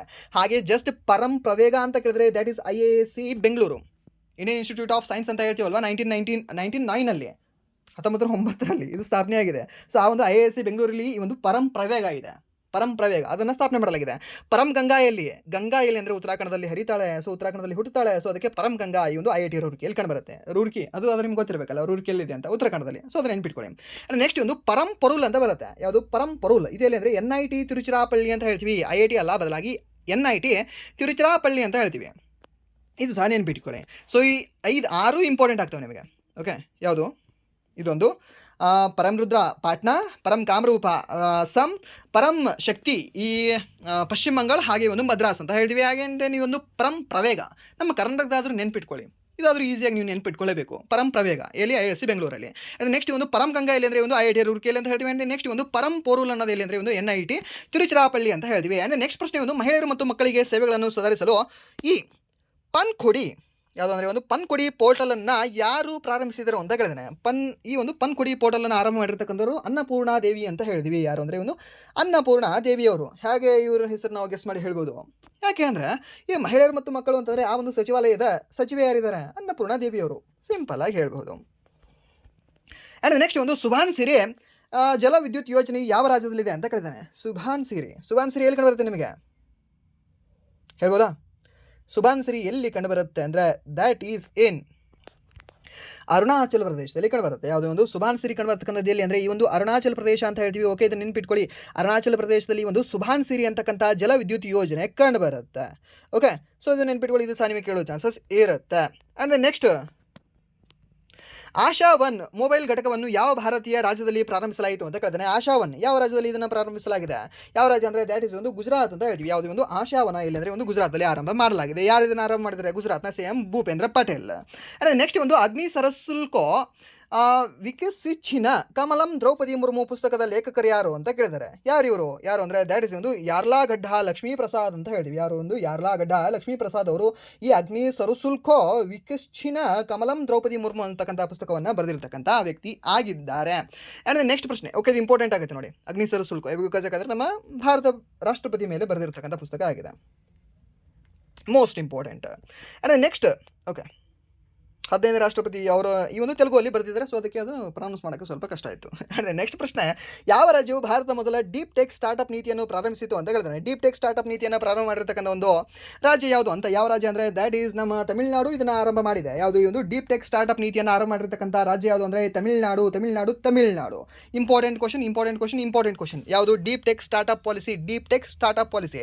ಸ್ಟಾರ್ಟಪ್ ಡೇ ಯಾವಾಗ ಆಚರಣೆ ಮಾಡ್ತೀವಿ ನಾವು? ಜನವರಿ 16ಕ್ಕೆ ಆಚರಣೆ ಮಾಡ್ತೀವಿ ಪ್ರತಿ ವರ್ಷ. ಹಾಗೆ ಒಂದು ಡೀಪ್ ಟೆಕ್ ಸ್ಟಾರ್ಟಪ್ ನೀತಿಯನ್ನು ಪ್ರಾರಂಭಿಸಿರ್ತಕ್ಕಂಥ ರಾಜ್ಯ ಯಾವುದು ಅಂದರೆ ದ್ಯಾಟ್ ಈಸ್ ಈ ಒಂದು MK ಸ್ಟಾಲಿನ್ CM ಇದ್ದಾಗ ತಮಿಳುನಾಡು ಆರಂಭ ಮಾಡಿದರು. ಓಕೆ, ಆ್ಯಂಡ್ ನೆಕ್ಸ್ಟ್ ಪ್ರಶ್ನೆ, ಈ KE ಟ್ಯಾನೋರ್ ಜಿಲ್ಲೆ ಭಾರತದ ಮೊದಲ ಜೈವಿಕ ಹ್ಯಾಪಿ ಜಿಲ್ಲೆ ಆಯಿತು. ಬಯೋ ಹ್ಯಾಪಿ ಡಿಸ್ಟಿಕ್ ಅಂತ ಹೇಳ್ತೀವಿ. ಯಾವುದೇ ಒಂದು KE ಪೆನ್ಯೂರ್ ಡಿಸ್ಟಿಕ್ ಅನ್ನೋದು. ಹಾಗಾದರೆ ಇದು ಯಾವ ರಾಜ್ಯದಲ್ಲಿ ಕಂಡುಬರುತ್ತೆ ಅಂತ. ಓಕೆ, KE ಪೆನ್ಯೂರ್ ಅಂತಕ್ಕಂಥದ್ದು ನಾರ್ತ್ ಈಸ್ಟಲ್ಲೇ ಕಂಡುಬರುತ್ತೆ. ಬಿಕಾಸ್ ಹಾಗಾದ್ರೆ ನೇಮ್ ನೋಡಿದ್ರೆ ಹೇಳ್ಬೋದು ನಾವು. ಸೊ ಹಾಗಾದರೆ ಯಾವ ರಾಜ್ಯ ಅಂದರೆ ದ್ಯಾಟ್ ಇಸ್ ಒಂದು ಅರುಣಾಚಲ ಪ್ರದೇಶ ರಾಜ್ಯ ಅಂತ ಹೇಳ್ತೀವಿ. ಯಾವುದೇ ಒಂದು KE ಟ್ಯಾನೋರ್ ಜಿಲ್ಲೆ ಭಾರತದ ಮೊದಲ ಜೈವಿಕ ಹ್ಯಾಪಿ ಜಿಲ್ಲೆ ಆಗಿದೆ. ಮೀನ್ಸ್ ಒಂದು ಬಯೋ ಹ್ಯಾಪಿ ಡಿಸ್ಟಿಕ್ ಆಗಿದೆ. ಸೊ ಇದನ್ನು ಸಹ ನೀವು ನೆನ್ಪಿಟ್ಕೊಳ್ಳಿ. ಆ್ಯಂಡ್ ನೆಕ್ಸ್ಟ್ ಪ್ರಶ್ನೆ, ಈ ICJS 2.0 inter operable criminal justice system ರಾಷ್ಟ್ರೀಯ ಶ್ರೇಯಾಂಕದಲ್ಲಿ ಯಾವ ಪೊಲೀಸ್ ಪಡೆಯು ಮೊದಲ ಸ್ಥಾನ ಪಡೆದಿದೆ ಅಂತ ಕೇಳಿದಾನೆ. ಯಾವ ಪೊಲೀಸ್ ಪಡೆ ಇರಬಹುದು ಇದು? ಯಾವುದು ಅಂದರೆ ದಟ್ ಇಸ್ ಒಂದು ಉತ್ತರಾಖಂಡ್ ಪೊಲೀಸ್ ಅಂತ ಹೇಳ್ತೀವಿ. ಯಾವುದೇ ಒಂದು ಉತ್ತರಾಖಂಡ್ ಪೊಲೀಸ್. ಸೊ ಇದು ಫಸ್ಟಲ್ಲಿದೆ. ಸೆಕೆಂಡ್ ಯಾರಿದ್ದಾರೆ? ಹರಿಯಾಣದವರಿದ್ದಾರೆ. ಥರ್ಡ್ ಯಾರಿದ್ದಾರೆ? ನೀವು ಅಸ್ಸಾಂ ರಾಜ್ಯದ ಪೊಲೀಸ್ ಇದ್ದಾರೆ. ಆ್ಯಂಡ್ ನೆಕ್ಸ್ಟ್ ಪ್ರಶ್ನೆ, 2026ರಲ್ಲಿ ಪರಮಾಣು ಶಕ್ತಿ ನಿಯಂತ್ರಣಾ ಮಂಡಳಿಯ ಅಧ್ಯಕ್ಷರಾಗಿ ಯಾರನ್ನು ನೇಮಿಸಲಾಗಿದೆ ಅಂತ. ಯಾರು ಅಂದರೆ ನಮ್ಮ ಬಾಲಸುಬ್ರಹ್ಮಣ್ಯ ಅವರು. ಓಕೆ, ಇಲ್ಲಿದ್ದಾರೆ ನೋಡಿ, ಆಪ್ಷನ್ ಸಿ. ಏಕೆ ಬಾಲಸುಬ್ರಹ್ಮಣ್ಯ ಅವರನ್ನು ನೇಮಕ ಮಾಡಲಾಗಿದೆ? ಯಾವುದೇ ಒಂದು ಅಟಾಮಿಕ್ ಎನರ್ಜಿ ರೆಗ್ಯುಲೇಟರಿ ಬೋರ್ಡ್ಗೆ AERBಗೆ. ಸೊ ಇದು ಸ್ಥಾಪನೆ ಆಗಿರೋದು 1983ರಲ್ಲಿ ಸ್ಥಾಪನೆ ಆಗಿದೆ. ಯಾವುದು AERB ಅಂತಕ್ಕಂಥದ್ದು. ಸೊ ಇದೊಂದು ಸ್ಟ್ಯಾಟ್ಯೂಟರಿ ಬಾಡಿ ಆಗಿದೆ. ಓಕೆ, ಅದು ನೆಕ್ಸ್ಟ್ ಇದರ ರಿಲೇಟೆಡ್ ಯಾವುದು ಅಂದರೆ ಒಂದು ಶಾಂತಿ ಬಿಲ್ ಅಂತ ಬರುತ್ತೆ. ಶಾಂತಿ ಬಿಲ್ 2025 ಅದು ಸಹ ನಿಮ್ಗೆ ಗೊತ್ತಿರಲಿ. ಆ್ಯಂಡ್ ನೆಕ್ಸ್ಟ್ ಪ್ರಶ್ನೆ, ಓಕೆ, ಇಲ್ಲಿದೆ ನೋಡಿ, 1983 AERB atomic energy regulatory board ಅಂತ ಹೇಳ್ತೀವಿ. ಆ್ಯಂಡ್ ನೆಕ್ಸ್ಟ್ ಪ್ರಶ್ನೆ, ಈ ಯಾವ ರಾಜ್ಯವು 2026 ರಾಷ್ಟ್ರೀಯ ಜವಳಿ ಸಚಿವರ ಸಮ್ಮೇಳನವನ್ನು ಆಯೋಜಿಸಲಾಯಿತು ಅಂತ ಕೇಳಿದಾನೆ. ರಾಷ್ಟ್ರೀಯ ಜವಳಿ ಸಚಿವರ ಸಮ್ಮೇಳನ ಆಯೋಜನೆ ಮಾಡಿರ್ತಕ್ಕಂಥ ಒಂದು ರಾಜ್ಯ ಯಾವುದು ಅಂತ. ಯಾವ ರಾಜ್ಯ ಆಗಿದೆ ಇದು? ಯಾವ ರಾಜ್ಯ ಅಂದರೆ ದಟ್ ಇಸ್ ಒಂದು ಅಸ್ಸಾಂ ರಾಜ್ಯ ಅಂತ ಹೇಳ್ತೀವಿ. ಯಾವ ರಾಜ್ಯ? ಒಂದು ಅಸ್ಸಾಂ ರಾಜ್ಯ. ಅಸ್ಸಾಂ ರಾಜ್ಯವನ್ನು ನೆನಪಿಟ್ಕೊಳ್ಳಿ. ಇದನ್ನು ಏನಂತ ಹೇಳ್ಬೋದು, ಲಾಂಚ್ ಮಾಡಿರ್ತಕ್ಕಂಥ ವ್ಯಕ್ತಿ ಯಾರು ಅಂದರೆ ಗಿರಿರಾಜ್ ಸಿಂಗ್ ಅವರು. ಗಿರಿರಾಜ್ ಸಿಂಗ್ ಏನಾಗಿದ್ದಾರೆ? ಯೂನಿಯನ್ ಟೆಕ್ಸ್ಟೈಲ್ ಮಿನಿಸ್ಟರ್ ಆಗಿದ್ದಾರೆ ಇವರು. ಆ್ಯಂಡ್ ನೆಕ್ಸ್ಟ್ ಪ್ರಶ್ನೆ, ಓಕೆ ಕ್ವಶನ್ಗಳೇ ಮುಕ್ತಾಯ ಇಲ್ವಲ್ವಾ? ಓಕೆ, ಏನಿದೆ ನೆಕ್ಸ್ಟ್ ಪ್ರಶ್ನೆ ಅಂದರೆ ಭಾರತ ಮೊದಲ ಸಂಪೂರ್ಣ ಕಾಗದ ರಹಿತ ಜಿಲ್ಲಾ ನ್ಯಾಯಾಲಯ ಯಾವ ರಾಜ್ಯದಲ್ಲಿ ಉದ್ಘಾಟಿಸಲಾಯಿತು ಅಂದರೆ ದ್ಯಾಟ್ ಇಸ್ ಒಂದು ಕಲ್ಪೆಟ್ಟಾ, ಕೇರಳ ಅಂತ ಹೇಳ್ತೀವಿ. ಎಲ್ಲಿ? ಕಲ್ಪೆಟ್ಟಾ, ಕೇರಳ, ವಯನಾಡ್ ಡಿಸ್ಟಿಕಲ್ಲಿ. ಆ್ಯಂಡ್ ನೆಕ್ಸ್ಟ್ ಪ್ರಶ್ನೆ, ವಿಶ್ವದ ವಾಣಿಜ್ಯಕವಾಗಿ ಜೈವಿಕ ಬಿಟುಮಿನ್ ಉತ್ಪಾದಿಸಿದ ಮೊದಲ ದೇಶ ಯಾವುದು ಅಂತ ಕೇಳಿದಾನೆ. ಜೈವಿಕ ಬಿಟುಮಿನನ್ನು ಉತ್ಪಾದನೆ ಮಾಡಿರ್ತಕ್ಕಂಥ ದೇಶ ಯಾವುದ್ರಿ? ನಮ್ಮ ಭಾರತ. ಯಾವುದು ಅಂದರೆ ನಮ್ಮ ಭಾರತ ಅಂತ ಹೇಳ್ತೀವಿ. ಎಲ್ಲಿ ಅಂದರೆ ಒಂದು NH44ರಲ್ಲಿ ಅಲ್ಲಿ ಉದ್ಘಾಟನೆ ಆಗಿದೆ ಇದು. ಆ್ಯಂಡ್ ನೆಕ್ಸ್ಟ್, ವಿಶ್ವಸಂಸ್ಥೆಯ ಯಾವ ವರ್ಷವನ್ನು ಮೇಲ್ಘಾವು ಮತ್ತು ಪಶುಪಾಲಕರ ಅಂತಾರಾಷ್ಟ್ರೀಯ ವರ್ಷವೆಂದು ಘೋಷಿಸಲಾಗಿದೆ ಅಂತ. ಓಕೆ, ಯಾವ ವರ್ಷ ಅಂದರೆ ಇದೇ ವರ್ಷ 2026. Simple question, simple answer. 2026. Quantum year last year means 2025 ಅನ್ನು ನಾವು ಕ್ವಾಂಟಮ್ ಇಯರ್ ಅಂತ ಸಹ ಘೋಷಣೆ ಮಾಡಿದ್ವಿ ನಾವಲ್ಲ, ಈ ಒಂದು ಯುನೈಟೆಡ್ ನೇಷನ್ ಅವರು. ಆ್ಯಂಡ್ ನೆಕ್ಸ್ಟ್ ಪ್ರಶ್ನೆ, 1ನೇ ಆವೃತ್ತಿಯ ಭಾರತ ಅಂತಾರಾಷ್ಟ್ರೀಯ ಪ್ರಜಾಪ್ರಭುತ್ವ ಮತ್ತು ಚುನಾವಣಾ ನಿರ್ವಹಣಾ ಸಮ್ಮೇಳನವನ್ನು ಯಾವ ನಗರವು ಆಯೋಜಿಸಿತು ಅಂತ ಕೇಳಿದಾನೆ. ಯಾವ ನಗರ ಇದನ್ನು ಆಯೋಜನೆ ಮಾಡಿದೆ? ಯಾವ ನಗರ ಅಂದರೆ ದ್ಯಾಟ್ ಇಸ್ ಒಂದು ನವದೆಹಲಿ ಇದನ್ನು ಆಯೋಜನೆ ಮಾಡಿದೆ. ಯಾವುದು ಅಂದರೆ ಒಂದು ನವದೆಹಲಿ. India international conference on democracy and election management ಅಂತ ಹೇಳ್ತೀವಿ. ಈ IICDEM ಅಂತ ಬರುತ್ತೆ ಇದು. ಸೊ ಇದನ್ನು ಲಾಂಚ್ ಮಾಡಿರ್ತಕ್ಕಂಥದ್ದು ಎಲ್ಲಿ ಅಂದರೆ ಭಾರತ್ ಮಂಟಪಂ, ದ್ಯಾಟ್ ಈಸ್ ಇನ್ ನವದೆಹಲಿ ಅಂತ ಹೇಳ್ಬೋದು. ಓಕೆ, ಆ್ಯಂಡ್ ನೆಕ್ಸ್ಟ್ ಪ್ರಶ್ನೆ, ಇತ್ತೀಚೆಗೆ ಬೀರ್ ಮೌಂಡ್ನಲ್ಲಿ ಪತ್ತೆಯಾದ 2000 ವರ್ಷ ಹಳೆಯ ಕಂಚಿನ ನಾಣ್ಯಗಳು ಯಾವ ಕುಶಾನ ಅರಸನ ಆಳ್ವಿಕೆಗೆ ಸೇರಿವೆ ಅಂತ ಕೇಳಿದಾನೆ. ಓಕೆ, ಯಾವ ಒಂದು ಕುಶಾನ ಅರಸನ ಆಳ್ವಿಕೆಗೆ ಇದು ಸೇರಿವೆ? ಯಾವ ಕುಶಾನ ಅರಸ ಅಂತಂದರೆ ದ್ಯಾಟ್ ಇಸ್ ಒಂದು ಕೊನೆಯ ಅರಸ ಆಗಿರ್ತಕ್ಕಂಥ ವಾಸುದೇವ ಒನ್ ಅವರ ಸಮಯದ ಒಂದು ನಾಣ್ಯಗಳು ಇವಾಗಿದ್ದಾವೆ. ಎಲ್ಲಿ ಪತ್ತೆ ಆಗಿದ್ದಾವೆ? ಬೀರ್ ಮೌಂಡ್ನಲ್ಲಿ ಇದು ಪತ್ತೆ ಆಗಿದ್ದಾವೆ. ಬೀರ್ ಮೌಂಡ್ ಎಲ್ಲಿ ಕಂಡುಬರುತ್ತೆ ನಿಮಗೆ? ತಕ್ಷಶಿಲಾದಲ್ಲಿ ಕಂಡುಬರುತ್ತೆ. ತಕ್ಷಶಿಲಾ ಎಲ್ಲಿ ಕಂಡುಬರುತ್ತೆ ನಿಮಗೆ? ಪಾಕಿಸ್ತಾನದಲ್ಲಿ ಕಂಡುಬರುತ್ತೆ. ಸೊ ನೆನ್ಪಿಟ್ಕೊಳ್ಳಿ, ಇದು ನಿಮಗೆ ಇಂಪಾರ್ಟೆಂಟ್ ಆಗುತ್ತೆ. ಬಿಕಾಸ್ ಯಾಕೆಂದರೆ ಇದು ಹಿಸ್ಟ್ರಿ ರಿಲೇಟೆಡ್ ಇದೆ. ಹಿಸ್ಟ್ರಿಗೆ ಮತ್ತು ಕರೆಂಟ್ ಅಫೇರ್ಸ್ ಟಚ್ ಇದೆ. ಸೊ ಹಿಸ್ಟ್ರಿಗೆ ಯಾವುದೇ ಕರೆಂಟ್ ಅಫೇರ್ಸ್ ಮತ್ತೆ ಬಂದು ಟಚ್ ಆಯಿತು ಅಂದರೆ ಆ ಕ್ವಶನ್ ಇಂಪಾರ್ಟೆಂಟ್ ಆಗುತ್ತೆ, ಹಾಟ್ ಫೇವರೇಟ್ ಆಗುತ್ತೆ ಎಕ್ಸಾಮಿನರಿಗೆ. ಇಷ್ಟೇ. ಆ್ಯಂಡ್ ನೆಕ್ಸ್ಟ್ ಪ್ರಶ್ನೆ, 1 ಲಕ್ಷಕ್ಕೂ ಹೆಚ್ಚು ಡ್ರೋನ್ ಕಾರ್ಯಾಚರಣೆಗಳೊಂದಿಗೆ ಭಾರತೀಯ ಸೇನೆಯು ರಚಿಸಿದ ಆಧುನಿಕ ಯುದ್ಧ ಪಡೆಯ ಹೆಸರೇನು ಅಂತ. 1 ಲಕ್ಷಕ್ಕೂ ಡ್ರೋನ್ ಕಾರ್ಯಾಚರಣೆಗಳೊಂದಿಗೆ ಈ ಒಂದು ಪಡೆ ಏನಿದೆ ಅಲ್ವಾ, ನೀವು ನಾರ್ಮಲ್ ಆಗಿ ಸ್ಟೇಟಸ್ ನೋಡಿರ್ತೀರಾ. ಆ್ಯಂಡ್ ನೆಕ್ಸ್ಟ್ ಏನಂತಂದರೆ ಫುಲ್ ಮುಖಕ್ಕೆಲ್ಲ ಸ್ವಲ್ಪ ಕಪ್ಪು ಬಣ್ಣ ಹಚ್ಕೊಂಡು ಫುಲ್ ಸೌಂಡ್ ಮಾಡ್ಕೊಂಡು ಬರ್ತಿರ್ತಾರೆ. ನೀವು ಲಾಸ್ಟ್ ರಿಪಬ್ಲಿಕ್ ಡೇಯಲ್ಲಿ ನೋಡಿರ್ಬೋದು ಇವರನ್ನು. ಈ ಬ್ಯಾಟಾಲಿಯನ್ ಯಾವ ಬ್ಯಾಟಾಲಿಯನ್? ಭೈರವ್ ಬ್ಯಾಟಾಲಿಯನ್ ಅಂತ ಹೇಳ್ತೀವಿ. ಬಟ್ ಈ ಬ್ಯಾಟಾಲಿಯನ್ ಜಸ್ಟ್ ವಾರ್ ಮಾಡೋದು ಮಾತ್ರ ಅಲ್ಲ, ಇವರು ಟ್ರೈನ್ ಆಗಿದ್ದಾರೆ. ಎದರಲ್ಲಿ ಅಂದರೆ ಸ್ಪೆಷಲಿ ಇನ್ ಡ್ರೋನಲ್ಲಿ. ಓಕೆ, ಡ್ರೋನನ್ನು ಹೇಗೆ ಕೆಳಗಿಳಿಸಬೇಕು, ಹಾರಿಸಬೇಕು, ಆ್ಯಂಡ್ ದೆನ್ ಈ ಒಂದು ಅಪೋಸಿಷನ್ ಮೀನ್ಸ್ ಈ ಒಂದು ವೈರಿ ಪಡೆಯ ಡ್ರೋನ್ಗಳನ್ನು ಹೇಗೆ ಟ್ಯಾಕಲ್ ಮಾಡಬೇಕು ಅಂತಕ್ಕಂಥ ಟ್ರೈನಿಂಗನ್ನು ಪಡೆದಿರತಕ್ಕಂಥ ಒಂದು ಈ ಬ್ಯಾಟಾಲಿಯನ್ ಯಾವುದು ಅಂದರೆ ನಮ್ಮ ಭೈರವ್ ಬ್ಯಾಟಾಲಿಯನ್ ಅಂತ ನಾವು ಹೆಮ್ಮೆಯಿಂದ ಹೇಳಿಕೊಳ್ಬೋದು. ಓಕೆ, 1 ಲಕ್ಷ ಡ್ರೋನ್ ಆಪರೇಟಿವ್ ಮಾಡ್ತಾರೆ ಇವರು. ನೆನ್ಪಿಟ್ಕೊಳ್ಳಿ, ಯಾರು ಅಂದರೆ ಭೈರವ್ ಬ್ಯಾಟಾಲಿಯನ್ ಅಂತ ಹೇಳ್ತೀವಿ. Important question and important answer. And next ಪ್ರಶ್ನೆ, ಭಾರತ ಸುಪ್ರೀಂ ಕೋರ್ಟ್ ಯಾವ ದೇಶದೊಂದಿಗೆ ಲಾ ಕ್ಲರ್ಕ್ಸ್ ವಿನಿಮಯ ತಿಳಿಪತ್ರಕ್ಕೆ ಸಹಿ ಹಾಕಿತು ಅಂತ ಕೇಳಿದಾನೆ. ಹೆಸರನ್ನ ಯಾವ ದೇಶದೊಂದಿಗೆ ಅಂದರೆ ದ್ಯಾಟ್ ಇಸ್ ಒಂದು ಭೂತಾನ್ ದೇಶ ಅಂತ ಹೇಳ್ತೀವಿ. ಯಾವ ದೇಶ? ಒಂದು ಭೂತಾನ್ ದೇಶದೊಂದಿಗೆ ಲಾ ಕ್ಲರ್ಕ್ಸ್ ವಿನಿಮಯ ತಿಳಿಪತ್ರಕ್ಕೆ ಸಹಿ ಹಾಕಿದೆ. ಸೊ ಇಲ್ಲಿ ಭೂತಾನ್ ಇಂಪಾರ್ಟೆಂಟ್ ಅಲ್ಲ ನಿಮಗೆ, ಈ ಒಪ್ಪಂದ ಹೆಸರು ನೆನ್ಪಿಟ್ಕೊಳ್ಳಿ, ಲಾ ಕ್ಲರ್ಕ್ಸ್ ಅಂತಕ್ಕಂಥ ಒಂದು ವಿನಿಮಯ ಒಪ್ಪಂದ. ಓಕೆ, ಸೊ ಇದು ಒಂದು ತಿಳಿಪತ್ರ ಆಗಿದೆ ಅಂತ ನಾವು ಹೇಳ್ಬೋದು. ಮೀನ್ಸ್ MOU ಅಂತ ಹೇಳ್ತೀವಲ್ವಾ, ಸೊ ಅದು memorandum of understanding. And next ಪ್ರಶ್ನೆ, ಭಾರತ ಅತಿ ದೊಡ್ಡ ಒಳನಾಡಿನ ರೇನ್ಬೋ ಟ್ರೌಟ್ ಸಾಕಣೆ ಕೇಂದ್ರವನ್ನು ಎಲ್ಲಿ ಆರಂಭಿಸಲಾಗಿದೆ ಅಂತ. ರೇನ್ಬೋ ಟ್ರೌಟ್ ಎಲ್ಲಿ ಕಂಡುಬರುತ್ತೆ ನಿಮಗೆ? ದಟ್ ಈಸ್ ಇನ್ ನಮ್ಮ ಹೈದರಾಬಾದಲ್ಲಿ. ಹೈದರಾಬಾದ್ ಅಂದರೆ ಅದು ಒಂದು ತೆಲಂಗಾಣದಲ್ಲಿ ಇದನ್ನು ಆರಂಭ ಮಾಡಿದ್ದಾರೆ. ಇದನ್ನು ಕರೆಂಟ್ ಅಫೇರ್ಸಲ್ಲಿ ನಿಮಗೆ ಸಾಕಷ್ಟು ಹೇಳಿದೆ. ಇದನ್ನು ಈ ಕ್ವಶನ್ ಕೇಳ್ತಾನೆ ಅಂತ NTPC ಎಕ್ಸಾಮಲ್ಲಿ ಇದನ್ನು ಕೇಳಿದ್ದಾನೆ ಆಲ್ರೆಡಿ. ಓಕೆ, ಆ್ಯಂಡ್ ನೆಕ್ಸ್ಟ್ ಪ್ರಶ್ನೆ, ಯಾವ ವರ್ಷವನ್ನು ಭಾರತೀಯ ಸೇನೆಯು ನೆಟ್ವರ್ಕಿಂಗ್ ಆ್ಯಂಡ್ ಡೇಟಾ ಸೆಂಟ್ರಿಸಿಟಿಯ ವರ್ಷ ಎಂದು ಘೋಷಿಸಿದೆ ಅಂತ ಕೇಳಿದ್ದಾನೆ. ಡೇಟಾ ಆ್ಯಂಡ್ ಸೆಂಟ್ರಿಸಿಟಿ ಏನಂತ ಯಾವಾಗ ಘೋಷಣೆ ಮಾಡಿದೆ? ಯಾವಾಗ ಅಂದರೆ ಒಂದು 2026 ಘೋಷಣೆ ಮಾಡಿದೆ. ಯಾರು? ನಮ್ಮ ಭಾರತೀಯ ಸೇನೆ. ಯಾವಾಗ? ಈ ಜನವರಿ 15ರಂದು ಘೋಷಣೆ ಮಾಡಿತ್ತು. ಜನವರಿ 15, 2026 ಸರಿ ಉತ್ತರ ಆಗುತ್ತೆ. ಆ್ಯಂಡ್ ನೆಕ್ಸ್ಟ್ ಪ್ರಶ್ನೆ, 2025ರಲ್ಲಿ ಯಾವ ದೇಶವು ವಿಶ್ವದ ಅತಿ ದೊಡ್ಡ ಅಕ್ಕಿ ಉತ್ಪಾದಕ ರಾಷ್ಟ್ರವಾಗಿದೆ ಅಂದರೆ ನಮ್ಮ ಭಾರತ ದೇಶ ಆಗಿದೆ. ಸೆಕೆಂಡ್ ಯಾವುದು ಅಂದರೆ ಚೀನಾ ಆಗಿದೆ. ಆ್ಯಂಡ್ ನೆಕ್ಸ್ಟ್ ಪ್ರಶ್ನೆ, ಓಕೆ ಇಲ್ಲಿದೆ ನೋಡಿ, 150 ಮಿಲಿಯನ್ ಅಕ್ಕಿ ಉತ್ಪಾದನೆಯನ್ನು ಮಾಡ್ತಾ ಇದ್ದೀವಿ. Next question. ಓಕೆ, ಇನ್ನೂ ಸಹ ಕ್ವಶನ್ ಮುಗಿತಾ ಇಲ್ಲ. ಏನಿದೆ ಅಂತಂದರೆ ಗುಡಿ ಮುಕ್ತ ನಗರವೆಂದು. ಮೀನ್ಸ್ ಗುಡಿ ಮುಕ್ತ ಅಂದರೆ ಸ್ಲಮ್ ಫ್ರೀ ಸಿಟಿ ಅಂತ ಯಾವುದನ್ನು ನಾವು ಘೋಷಣೆ ಮಾಡಿದ್ದೀವಿ ಅಂತ. ಸ್ಲಮ್ ಫ್ರೀ ಸಿಟಿ ಅಂತ ಅಂದರೆ ನಾವು ಸೂರತನ್ನು ಘೋಷಣೆ ಮಾಡಿದ್ದೀವಿ. ಇವಾಗ ಸ್ಲಮ್ಮೇ ಇರಲಿಲ್ಲ ಅಂತ ತಿಳ್ಕೊಳ್ಳಿ, ತೇರಿ ಸೂರತ್ ಮೀನ್ಸ್ ಏನು ಚೆನ್ನಾಗಿ ಕಾಣ್ತೀಯ ನೀನು ಆ ಒಂದು ನಗರ ಅಂತ. ಸೊ ಮೀನ್ಸ್ ಸೂರತ್ ಅಂತ ನೆನ್ಪಿಟ್ಕೊಳ್ಳಿ, ಈಸಿಯಾಗಿ ನೆನ್ಪುಳಿತದೆ. ಹಾಗೆ ಈ ಸ್ಮಾಲ್ ಸಿಟಿ ಕ್ಯಾಟಗರಿಯಲ್ಲಿ ಯಾವ ನಗರ ಈ ಒಂದು ಸ್ಲಮ್ ಫ್ರೀ ಸಿಟಿ ಆಗಿದೆ ಅಂದರೆ ದ್ಯಾಟ್ ಈಸ್ ಚಂಡೀಗಢ. ಓಕೆ, ಯಾವುದಂದರೆ ಒಂದು ಚಂಡೀಗಢ ಅಂತ ಹೇಳ್ತೀವಿ. ಬಿಗ್ ಸಿಟಿಗಳಲ್ಲಿ ಒಂದು ಸೂರತ್, ಬಟ್ ಸ್ಮಾಲ್ ಸಿಟಿಗಳಲ್ಲಿ ಯಾವುದಂದರೆ ಚಂಡೀಗಢ ಅಂತ ಸಹ ನಾವು ಹೇಳ್ತೀವಿ. ಆ್ಯಂಡ್ ನೆಕ್ಸ್ಟ್ ಪ್ರಶ್ನೆ, 2026ರಲ್ಲಿ ಭಾರತೀಯ ಮಹಿಳಾ ಹಾಕಿ ತಂಡದ ಮುಖ್ಯ ತರಬೇತುದಾರರಾಗಿ ಯಾರನ್ನು ಮರು ನೇಮಕ ಮಾಡಲಾಗಿದೆ ಅಂತ. The head coach of our Indian women's hockey team ಯಾರಿದ್ದಾರೆ? ಯಾರು ಅಂದರೆ ನಮ್ಮ ಈ ಸ್ನೋರ್ಜ್ ಮಾರಿಜ್ನೆ ಅವರು ಅಂತ ಹೇಳ್ತೀವಿ. ಯಾರು ಅಂದರೆ ಒಂದು ಜೋರ್ಡ್ ಮಾರಿಜ್ನೆ. ಓಕೆ, ಸೊ ನೆನ್ಪಿಟ್ಕೊಳ್ಳಿ, ಎಸ್ ಸೈಲೆಂಟ್ ಆಗುತ್ತೆ, ಜೋರ್ಡ್ ಮಾರಿಜ್ನೆ ಅಂತ ಹೇಳ್ಬೋದು ಅವರನ್ನು. ಸೊ ಈ ಒಂದು ಮಾರಿಜ್ನೆ ಅವರು ಮರು ನೇಮಕ ಆಗಿದ್ದಾರೆ. ಸೊ ಇವರು ಮಹಿಳೆ ಅಲ್ಲ, ಪುರುಷರು. ಇವರು ಸ್ನೋರ್ಜ್ ಮಾರಿಜ್ನೆ ಅವರು ಏನಿದಾರಲ್ಲ, ಇವರು ಮಹಿಳೆ ಅಲ್ಲ, ಪುರುಷರು ಇವರು. ಬಟ್ ಇವರು ಮಹಿಳಾ ತಂಡಕ್ಕೆ ಕೋಚ್ ಆಗಿ ಆಯ್ಕೆ ಆಗಿದ್ದಾರೆ. ಆ್ಯಂಡ್ ಮೀನ್ಸ್ ಮರು ನೇಮಕ ಆಗಿದ್ದಾರೆ. ಆ್ಯಂಡ್ ನೆಕ್ಸ್ಟ್ ಪ್ರಶ್ನೆ ಒಂದು, ಭಾರತೀಯ ಸೇನೆಯ ಮೊದಲ ಆಯುಧ ವ್ಯವಸ್ಥೆ ಭೈರವನ್ನು ಯಾವ ದೇಶದಲ್ಲಿ ತೈಲ ನಾಳವಾಗಿ ಬಳಸಲಾಯಿತು ಅಂತ ಕೇಳಿದ್ದಾನೆ. ಹೆಸರನ್ನ ಯಾವ ಒಂದು ದೇಶದಲ್ಲಿ ಇದನ್ನು ಬಳಸಲಾಗಿದೆ? ಯಾವ ದೇಶ ಅಂದರೆ ದ್ಯಾಟ್ ಈಸ್ ಒಂದು ಕೊನಾರ್ಕಿ ದೇಶ ಅಂತ ಹೇಳ್ತೀವಿ. ಅಂದರೆ ನೆಕ್ಸ್ಟ್ ಪ್ರಶ್ನೆ, 2026ರ ಫಿಡೆ ವಿಶ್ವ ರ್ಯಾಪಿಡ್ ಚೆಸ್ ಚಾಂಪಿಯನ್ಶಿಪ್ಪನ್ನು ಯಾರು ಗೆದ್ದರು ಅಂತ ಕೇಳಿದ್ದಾನೆ. ಈ ಒಂದು ರ್ಯಾಪಿಡ್ ಚೆಸ್ ಚಾಂಪಿಯನ್ಶಿಪ್ಪನ್ನು ಗೆದ್ದಿರ್ತಕ್ಕಂಥ ಒಂದು ತಂಡ ಯಾವುದು ಅಂತ. ಯಾವ ತಂಡ ಅಂದರೆ ದ್ಯಾಟ್ ಈಸ್ ವ್ಯಕ್ತಿ ಯಾರು ಅಂತಂದರೆ ಈ ನಮ್ಮ ಮ್ಯಾಗ್ನಸ್ ಕಾರ್ಲ್ಸನ್ ಅವರು ಗೆದ್ದಿದ್ದಾರೆ. ಹೆಸರನ್ನ ಯಾರು ಅಂದರೆ ಮ್ಯಾಗ್ನಸ್ ಕಾರ್ಲ್ಸನ್ ಅವರು ಗೆದ್ದಿದ್ದಾರೆ. ಹಾಗಾದರೆ ಈ ಒಂದು ರ್ಯಾಪಿಡ್ ಚೆಸ್ ವುಮೆನ್ ಚಾಂಪಿಯನ್ಶಿಪ್ ಯಾರು ಗೆದ್ದಿದ್ದಾರೆ ರ್ಯಾಪಿಡ್ ಚೆಸ್ಸಲ್ಲಿ?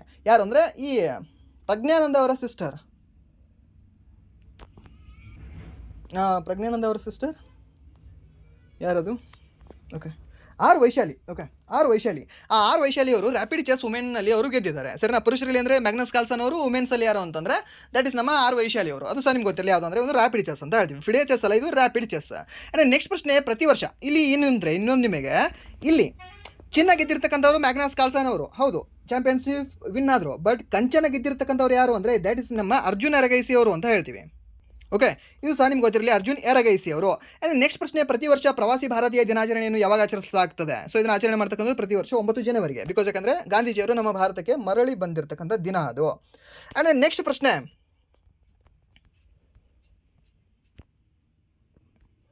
ವಿಶ್ವ ಬ್ರೈಲ್ ದಿನಾಚರಣೆಯನ್ನು ಪ್ರತಿ ವರ್ಷ ಯಾವಾಗ ಆಚರಿಸಲಾಗ್ತದೆ ಅಂತ ಕೇಳಿದ್ದಾನೆ. ಸೊ ಇದನ್ನು ಹೋಮ್ವರ್ಕ್ ಪ್ರಶ್ನೆ ಆಗಿ ತಗೊಳ್ಳಿ. ಆ್ಯಂಡ್ ಈ ಒಂದು ಹೋಮ್ವರ್ಕ್ ಪ್ರಶ್ನೆಗೆ ನೀವು ಕಾಮೆಂಟ್ ಮೂಲಕ ಉತ್ತರವನ್ನು ತಿಳಿಸಿ ಅಂತ ಹೇಳ್ತಾ, ಹಾಗೆ ಕ್ಲಾಸ್ ಹೇಗಿತ್ತು ಆ್ಯಂಡ್ ನಿಮಗೆ ಉಪಯೋಗ ಆಗ್ತಾ ಇದೆಯಾ, ಆಗ್ತಾ ಇಲ್ವಾ, ಏನು ಎಂತ ಅಂತ ನಿಮ್ಮ ಒಂದು ಒಪಿನಿಯನ್ ಸಹ ತಿಳಿಸಿ ಅಂತ ಹೇಳ್ತಾ, ಹಾಗೆ ಇಲ್ಲಿವರೆಗೂ ವಿಡಿಯೋ ನೋಡೋದಕ್ಕಾಗಿ ಫಸ್ಟ್ ಆಫ್ ಆಲ್ ಧನ್ಯವಾದಗಳು. ಹಾಗೆ ಇಲ್ಲಿವರೆಗೂ ವಿಡಿಯೋ ನೋಡಿ ನಿಮಗೆ ಏನಾದರೂ ವಿಡಿಯೋ ಇಷ್ಟ ಆಗಿದ್ರೆ ಪ್ಲೀಸ್ ವಿಡಿಯೋನ ಲೈಕ್ ಮಾಡಿ, ಸಬ್ಸ್ಕ್ರೈಬ್ ಮಾಡಿ. ಇಫ್ ನಿಮಗೆ ವಿಡಿಯೋ ಇಷ್ಟ ಆಗಲಿಲ್ಲ ಅಂದರೆ ಸೊ ಆಬ್ವಿಯಸ್ಲಿ ಡಿಸ್ಲೈಕ್ ಮಾಡಿ ಅಂತ ಹೇಳ್ತಾ, ಹಾಗೆ ಇಫ್ ನೀವು ಇಷ್ಟಪಟ್ಟು ಲೈಕ್ ಮಾಡಿ, ಸಬ್ಸ್ಕ್ರೈಬ್ ಮಾಡಿದರೆ ನಿಮ್ಮ ಫ್ರೆಂಡ್ಸಿಗೆ ಸಹ ಈ ಒಂದು ಕ್ಲಾಸ್ಗಳನ್ನು ಶೇರ್ ಮಾಡಿ. ಸೊ ಅಲ್ಲಿಂದ ನಮಗೂ ಸಹ ಗೊತ್ತಾಗುತ್ತೆ, ಮೀನ್ಸ್ ನೀವು ಲೈಕ್ ಮಾಡಿದ್ರೆ ಓಕೆ ಕ್ಲಾಸ್ ಇಷ್ಟ ಇದೆ, ಸೊ ಕಂಟಿನ್ಯೂ ಮಾಡಬಹುದು. ಆ್ಯಂಡ್ ದೆನ್ ಕ್ಲಾಸ್ ಇಷ್ಟ ಇಲ್ಲ, ಓಕೆ ಜಸ್ಟ್ ಓಕೆ ಅದು ಅಂತ. ಸೊ ಅದಕ್ಕೆ ನಿಮ್ಮ ಒಂದು ಒಪಿನಿಯನ್ಗಳನ್ನು ಲೈಕ್ ಮೂಲಕ ಇಲ್ಲ ಅಂತಂದರೆ ಈ ಒಂದು ಕಾಮೆಂಟ್ಸ್ ಮೂಲಕ ನಮಗೆ ತಿಳಿಸಿ ಅಂತ ಹೇಳಿ ವಿಡಿಯೋನ ಇಲ್ಲಿಗೆ ಎಂಡ್ ಮಾಡ್ತಾ ಇದ್ದೀನಿ. Once again thank you so much.